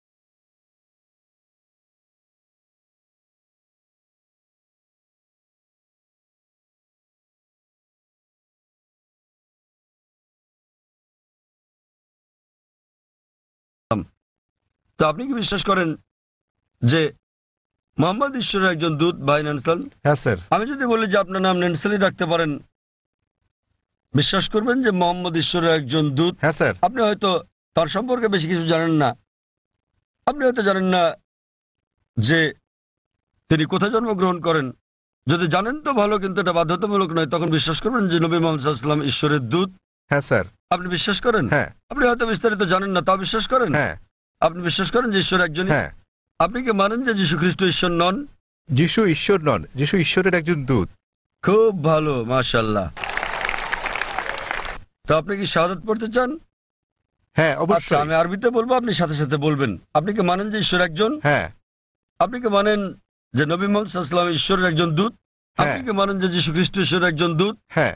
কেউ কি আপনাকে জোর করছে গ্রহণ করতে ইসলাম? না। কেউ আপনার উপর চাপ প্রয়োগ করছে? না। কোনো অর্থনৈতিক চাপ, টাকা? না। টাকার কোনো হ্যাঁ। ব্যাপার নেই। তো আপনি মন থেকেই বলছেন, হ্যাঁ। আপনার নিজের ইচ্ছাতে, হ্যাঁ। কোনো চাপ নেই আপনার উপর। বেশ, না। আমি আরবিতে বলবো, আপনি সাথে সাথে বলবেন। আশহাদু আশহাদু আল্লাহ আল্লাহ ইলাহা ইলাহা ইল্লাল্লাহ ইল্লাল্লাহ ওয়া আশহাদু ওয়া আশহাদু আন্না আন্না মুহাম্মাদান মুহাম্মাদান আবদুহু আবদুহু ওয়া রাসূলুহু। ওয়া রাসূলুহু। মাশাআল্লাহ। আমি সাক্ষ্য দিচ্ছি আমি সাক্ষ্য দিচ্ছি যে যে কোনো উপাস্য নেই কোনো উপাস্য নেই আল্লাহ ছাড়া, আল্লাহ ছাড়া, এবং নবী মুহাম্মদ নবী মুহাম্মদ হলেন আল্লাহর দূত আল্লাহর দূত এবং আল্লাহর বান্দা। এবং আল্লাহর বান্দা। মাশাআল্লাহ। ভাই, আপনি এখন মুসলিম এবং আপনি আল্লাহর কাছে প্রার্থনা করেন যেন তিনি আপনাকে হিদায়াত দেন এবং ইনশাআল্লাহ জান্নাতে জায়গা দেন। এই জীবন হলো পরকালের জন্য পরীক্ষা। তিনি আপনাকে ইনশাআল্লাহ জান্নাতে নিয়ে যাবেন। এবং আমি অন্যান্য ভাইদের প্রতি বলবো যে যখনই কেউ গ্রহণ করবেন ইসলাম, আপনারা বিষয়টার প্রতি খেয়াল রাখবেন এবং আন্তরিকভাবে সহযোগিতা করবেন, আরও সহনশীল হবেন। কারণ আমাদের দিনে একজন নতুন মানুষ আসছেন, তাকে আপনার সামর্থ্য অনুযায়ী সাহায্য সহযোগিতা করুন। এবং ইনশাআল্লাহ আমি দোয়া করছি আপনি আপনার নাম নেলসনই রাখতে পারেন। আপনাকে নাম বদলাতে হবে না, এটা আসলে আবশ্যিক নয়।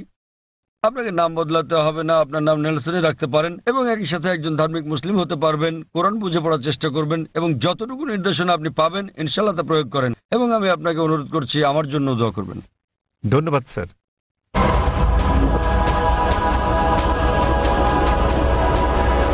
এখানে আর কোনো অমুসলিম ভাই আছেন? এখানে একজন আছেন, তিনি তামিল ভাষায় প্রশ্ন করতে চান, যেটা অনুবাদ করা হবে। অনুবাদ করার মতো কেউ আছেন? কোনো ভাই অনুবাদ করবেন? হ্যাঁ হ্যাঁ ভাই, এখানে একজন অনুবাদক ঠিক আছে। আছেন। সবাইকে শুভ সন্ধ্যা। আমি বালাজি ইউরেকা ফরবস காஸ் করছি। யூஸ்வலாக அந்த சாதாரண ஒரு எறும்போட உயிரோட வேல்யூ ஒன்று தான், நம்ம ஹியூமனோட உயிரும் ஒன்று, அதோட வேல்யூ ஒன்று தான். ஸோ நம்ம இந்த பீஃப் மட்டன்லாம் சாப்பிட்றோம், ஸோ அது தப்பு இல்லையா? தென் வந்து பார்த்தீங்கன்னா இந்த ஹிந்து முஸ்லீம் கிறிஸ்டின் மூணு, இந்த பகவத்கீதை ப்ளஸ் பைபிள் தென் குரான் மூணு கேஸ்டும் ஃபைனலாக எல்லா உயிர்களிடத்து அன்பு செலுத்துங்க தான் சொல்கிறாங்க. ஸோ முஸ்லீமை மட்டும் ஸ்பெஷலாக நீங்கள் சொல்கிறது சரியா புரியல।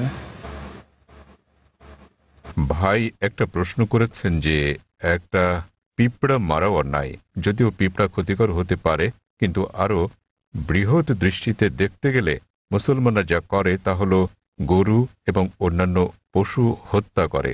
ওনার মতে মুসলমানরা অনেক বেশি গরুর মাংস, খাসির মাংস ইত্যাদি খায়। তো এটা কি অন্যায় নয়? কারণ গীতা, বাইবেল, কোরআন সব জায়গায় বলা আছে যে আপনাকে সকল প্রাণীর প্রতি দয়া দেখাতে হবে, কিন্তু এটা করা হচ্ছে না। ভাই যে প্রশ্নটা করলেন যে একটা পিঁপড়া মারাও অন্যায় এবং জীবন্ত প্রাণী মারাও অন্যায়, তো কেন মুসলিমরা মাংস খায়, গরু, খাসি ইত্যাদি? এটা কি অন্যায় নয়? আমাদের কি দয়া দেখানো উচিত নয়? আমি ভাইয়ের প্রশ্নের প্রথমাংশের সাথে একমত এবং এটা বুঝি যে তিনি ইংরেজি বুঝতে পারেন, যদিও বলতে পারেন না। আমাদের মধ্যে অনেক লোক আছেন যারা ইংরেজি বুঝতে পারেন, যদি বলতে পারেন না, বাংলাতে প্রশ্ন করেন। তা আমার মনে হয় বাংলাতে বললেও ভাই বুঝবেন, যদিও তিনি ইংরেজিতে প্রশ্নটা করেননি, কারণ তিনি তামিল ভাষাতে বেশি সাবলীল। হত্যার ব্যাপারে যে কোনো প্রাণীকে বিনা কারণে হত্যা করা অন্যায় ইসলাম ধর্মে। এমনকি ইসলামেও কোনো জীবন্ত প্রাণীকে অপ্রয়োজনে হত্যা করা পাপ। এ বিষয়ে একটা হাদিস আছে। নবী বলেছেন, যখন এক লোক বনে আগুন জ্বালাচ্ছিল, নবী বললেন, এখানে আগুন জ্বালানোর কারণে এখানে পিঁপড়া আছে। অন্য জায়গায় জ্বালানোর মানে হচ্ছে নবী নিজেও চিন্তিত ছিলেন যে বনে আগুন জ্বালালে পিঁপড়া মারা যেতে পারে। তিনি সেই সাহাবাকে জায়গা বদলাতে বললেন যাতে পিঁপড়া না মারা যায়। এবার আপনার মূল প্রশ্নে আসি, কেন মুসলিমরা মাংসাশী প্রাণী হত্যা করে, মাংস খায় ইত্যাদি। প্রথমে আমি আপনাকে বলবো যে একজন মুসলমান 100% নিরামিষী হয়েও একজন খাঁটি মুসলমান হতে পারেন। মাংস খাওয়াটা আবশ্যিক নয় ইসলামে, কিন্তু যেহেতু আমাদের সৃষ্টিকর্তা আল্লাহ সুবহানাহু ওয়া তাআলা অনুমতি দিয়েছেন মাংস খাওয়ার জন্য, কেন তো আমরা খাবো না? আপনি যদি ভেবে দেখেন, পবিত্র কোরআনে বলা আছে সূরা মাইদা অধ্যায় 5 আয়াত নম্বর 1 যে তোমাদের জন্য বৈধ হলো চতুষ্পদ পশু। তাহলে চতুষ্পদ পশু খাওয়া আমাদের জন্য বৈধ। কোরআন বলছে সূরা নাহল অধ্যায় 16 আয়াত নম্বর 5 যে সর্বশক্তিমান আল্লাহ তোমাদের জন্য বৈধ করেছেন গবাদি পশুর মাংস। এবং আরো অন্যান্য জায়গায় সূরা মুমিনুন অধ্যায় 23 আয়াত নম্বর 21, আরো অনেক জায়গায়। এখন আমরা যদি বৈজ্ঞানিকভাবে বিশ্লেষণ করি, এমন কোনো নিরামিষ খাবার নেই যাতে মানুষের প্রয়োজনীয় সকল উপাদান রয়েছে। মানুষের দরকার হয় অ্যামিনো অ্যাসিড, 21 ধরনের অ্যামিনো অ্যাসিডের দরকার হয়, যার মধ্যে অধিকাংশই শরীরে উৎপন্ন হয়, কিন্তু 8টি খাবারের মাধ্যমে জারিত করা হয়। এদেরকে বলা হয় 8টি আবশ্যকীয় অ্যামিনো অ্যাসিড। আমার জানা মতে এমন কোনো শাকসবজি নেই যাতে 8 ধরনের অ্যামিনো অ্যাসিড আছে। তাই এমন কোনো শাকসবজি নেই যেটাকে বলা হয় সম্পূর্ণ খাদ্য। সুতরাং এগুলো আমিষ জাতীয় খাবার থেকেই সংগ্রহ করতে হবে। আপনি যদি আরো বিশ্লেষণ করে দেখেন, আমিষ জাতীয় খাবার এটা পুষ্টিকর, ভিটামিন কে তে ভরপুর। আর আরো গভীরভাবে দেখলে, যদি আপনি দেখেন তৃণভোজী প্রাণীদের দাঁত, গরু, ছাগল, ভেড়া, তাদের দাঁত সমান। তারা শুধু শাকসবজি খায়, শুধু ঘাস খেতে পারে, মাংস খেতে পারে না। আপনি যদি মাংসাশী প্রাণীদের দাঁতগুলো দেখেন, বাঘ, সিংহ, নেকড়ে, চিতা, তাদের সবার সুচালো দাঁত আছে, কুকুরের দাঁতের মতো।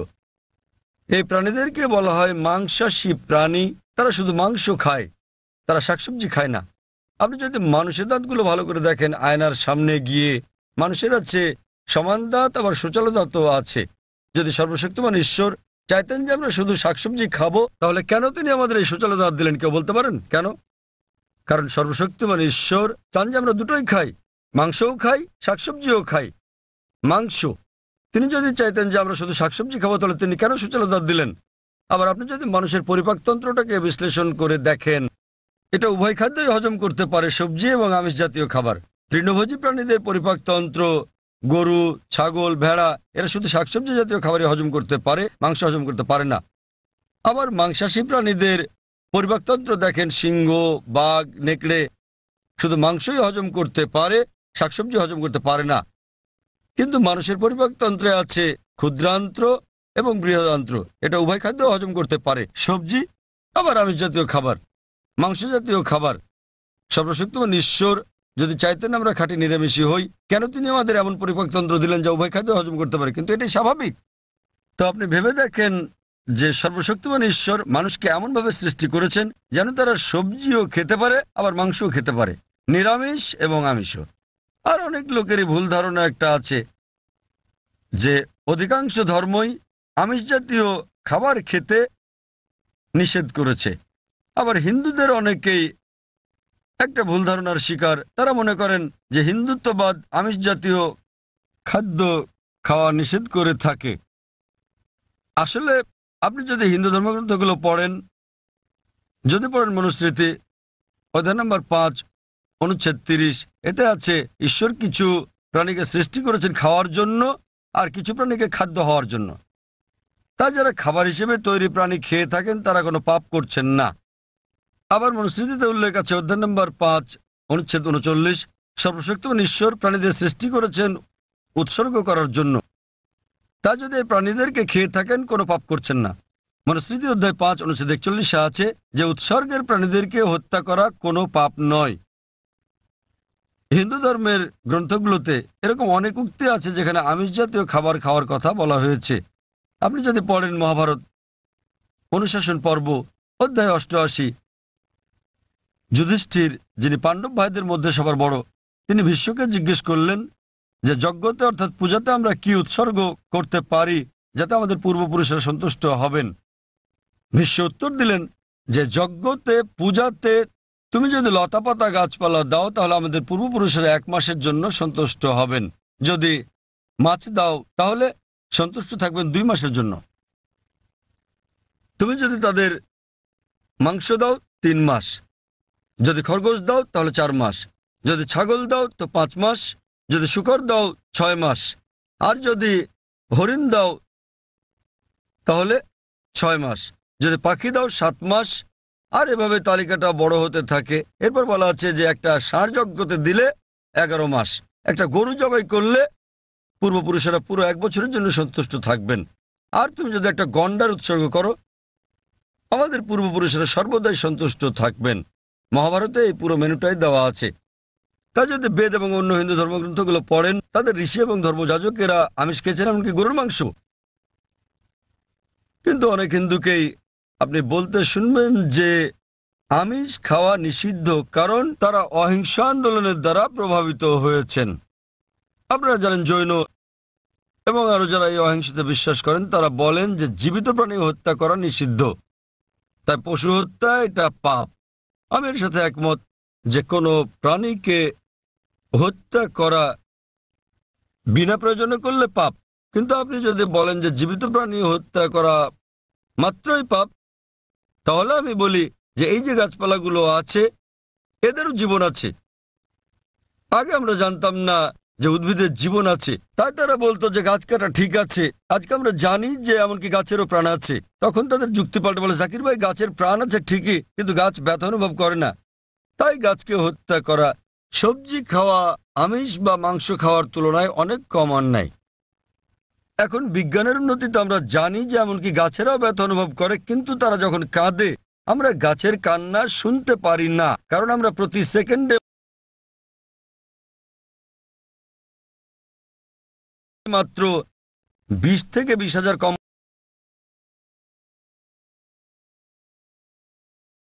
আছে। প্রাণীদের আছে 5টি ইন্দ্রিয়, আর সে কারণে প্রাণী হত্যা করা বেশি অন্যায়। তো তাদের কাছে আমার প্রশ্ন যে ধরেন একজন লোক, তার এক ভাই আছে যে হচ্ছে মুখ আর বধির, শুনতেও পারে না বলতেও পারে না। এখন কেউ যদি তাকে গিয়ে মেরে ফেলে, ধরেন আপনার নিজেরই ভাই যে মুখ ও বধির, কথা বলতে পারে না শুনতেও পারে না, এখন কেউ যদি তাকে হত্যা করে আপনি কি বিচারকের কাছে গিয়ে বলবেন যে হুজুর হত্যাকারীকে কম শাস্তি দিন, কারণ আমার ভাইয়ের 2টো ইন্দ্রিয় কম ছিল, সে বলতে পারতো না শুনতে পারতো না? আপনি কি তাই বলবেন? আপনি বলবেন যে হুজুর হত্যাকারীকে দ্বিগুণ শাস্তি দিন, কারণ আমার ভাই ছিল একজন নিষ্পাপ মাসুম, সে বলতে পারতো না শুনতেও পারতো না। তো ইসলামে এরকম কোনো বিধান নেই যে কম ইন্দ্রিয় থাকলে কম শাস্তি পাবেন বা বেশি ইন্দ্রিয় থাকলে বেশি শাস্তি পাবেন। কোরআন বলছে যে তোমাদের যে সকল উত্তম জিনিস দেওয়া হয়েছে তোমরা তা ভক্ষণ করো যে পর্যন্ত সেটা বৈধ এবং হালাল অনুমতি আছে। তো ইসলামে পশু জবাইয়ের অনুমতি আছে শুধুমাত্র খাওয়ার উদ্দেশ্যে, বিনা কারণে শিকার করার জন্য, খেলার জন্য এটা নিষিদ্ধ। যেমন বনে আগুন জ্বালালে পিঁপড়া মারা যাবে, তাই নবী বলেছেন এটা করো না। তো যে কোনো জীবিত প্রাণী হত্যা করা নিষিদ্ধ যদি না এটা খাওয়ার মাধ্যমে জীবন ধারণের জন্য হয়ে থাকে, আর যদি এটা সেই সব অনুমোদিত প্রাণীদের মধ্যে হয়ে থাকে যেগুলোকে আল্লাহ বৈধ করেছেন। যেভাবে মনুস্মৃতিতে বলা আছে ঈশ্বর কিছু প্রাণীকে করেছেন খাদ্য আর কিছুকে খাদক। যদি আপনি খাওয়ার জন্য প্রাণী হত্যা করেন তাহলে কোনো পাপ করছেন না। আর না হলে এমনিতে আপনি যদি বুঝতে পারেন যদি অমুসলিমরা আমিষ জাতীয় খাবার নাও খায় আমার তাতে কোনো রকম সমস্যা নেই, কারণ যদি ভারতের প্রত্যেক অমুসলিমই আমিষ খাওয়া শুরু করেন তাহলে গরু ছাগলের মাংসের দাম বেড়ে যাবে। তাই অমুসলিমরা আমিষ না খেলে আমার কিছু যায় আসে না। কিন্তু কেউ যদি অভিযোগ করেন যে প্রাণী হত্যা অন্যায় সেজন্য আমি উত্তরটা দিচ্ছি, আর না হলে ইসলামে আপনি একজন নিরামিষভোজী হয়েও উত্তম মুসলমান হতে পারেন। কিন্তু যেহেতু আল্লাহ অনুমতি দিয়েছেন আমিষ খাওয়াতে কোনো রকম সমস্যা নেই, যদি এটা অনুমোদিত প্রাণীর মধ্যে হয়ে থাকে। আশা করি উত্তরটা পেয়েছেন। আমরা এটা শেষ প্রশ্ন হিসেবে নেব জাকির ভাই। অমুসলিম বোন, হ্যাঁ, আপনি আপনার প্রশ্নটি করুন। அல்லாவால எல்லாம் ஒரு நொடியில செய்ய முடியும், கடவுளால எல்லாம் படைக்க முடியும் அப்படின்னும் போது மக்களை படைக்கிறதுக்கு மட்டும் ஏன் 6 நாள் ஆனது? உலகத்தை படைக்கவும் மக்களை படைக்கிறதுக்கும் 6 நாள் ஆனது சொல்றாங்க. அதனால அது என்னன்னு தெரிஞ்சுக்கணும். আসসালামু আলাইকুম ভাই। তার প্রশ্নটি হলো, যদি সর্বশক্তিমান আল্লাহ যে কোনো কিছুই তৈরি করতে পারেন, কেন তার সমস্ত পৃথিবী তৈরি করতে 6 দিন লাগলো? বোন প্রশ্ন করলেন যে আল্লাহ যদি যে কোনো কিছু সৃষ্টি করতে পারেন তাহলে কেন 6 দিন সময় নিলেন।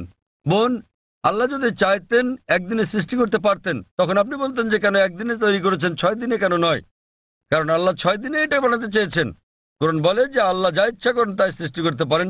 অনেক আয়াতে আছে, আল্লাহ বলেন কোরআনে সূরা আলে ইমরান অধ্যায় 3 আয়াত নম্বর 59, ইন্না মাসালা ঈসা ইনদাল্লাহি কামিসাল আদম খালাকা মিন তুরাব সুম্মা ক্বালা লাহু কুন ফায়াকুন। আল্লাহ আদম আলাইহিস সালামকে সৃষ্টি করেছেন যেমন তিনি যীশু খ্রিস্টকে সৃষ্টি করেছেন ধুলো থেকে। তিনি বলেন হও আর তা হয়ে যায়। তো আল্লাহ যখন কিছু সৃষ্টি করতে চান তিনি বলেন হও আর হয়ে যায়। তিনি ইচ্ছে করলেই এটা হয়ে যায়। আল্লাহ যদি ইচ্ছে করেন আপনি 9 মাস পরে জন্মাবেন, তাহলে আপনি 9 মাস পরে জন্ম নেবেন। আল্লাহ যদি চান 1 সেকেন্ডে, তাহলে মাত্র 1 সেকেন্ডেই। তো আল্লাহ চাইলেন যে তিনি কোনো কিছু 6 দিনে সৃষ্টি করবেন, তাই তিনি করলেন। এমন না যে আল্লাহ একদিনে করতে পারতেন না, একদিন কেন 1 সেকেন্ডেও তিনি করতে পারতেন। আল্লাহ চেয়েছেন এটা 6 দিনে বানাতে, সেজন্য 6 দিনে হয়েছে। তো আল্লাহ যাই চান তিনি শুধু বলেন কুন ফায়াকুন, হও আর এটা হয়ে যায়। এই সৃষ্টি জগতে তিনি বলেন হও আর হয়ে গেল। তবে আল্লাহ এটা 6 দিনে বানাতে চেয়েছিলেন, সেজন্য 6 দিনে হয়েছে। এমন না যে তিনি এর চেয়ে কম বা বেশি সময় বানাতে পারতেন না, এটাই তিনি চেয়েছিলেন। আর আল্লাহ যাই ইচ্ছা করেন তাই হয়ে যায় সহজে। আশা করি উত্তরটা পেয়েছেন। এক ভাইয়ের কাছ থেকে একটা অনুরোধ এসেছে যে যারা ইসলাম গ্রহণ করেছেন, আমরা অনুষ্ঠানটা শেষ করার আগে এক ভাই নেলসন ম্যান্ডেলা তিনি গ্রহণ করেছেন ইসলাম। আমি তার হাতে কোরআনের একটি অনুবাদ তুলে দিতে চাই। আমি স্বেচ্ছাসেবক বোনদের অনুরোধ করব তার হাতে একটি কোরআনের অনুবাদ তুলে দিতে, যে মহিলা ইসলাম গ্রহণ করেছেন। নেলসন ম্যান্ডেলাকে অনুরোধ করব, তিনি কে আছেন? নেলসন ম্যান্ডেলা কি এখানে আছেন? হ্যাঁ, অনুরোধ করছি মঞ্চে আসার জন্য যাতে আমি আপনাকে কোরআনের অনুবাদ দিতে পারি।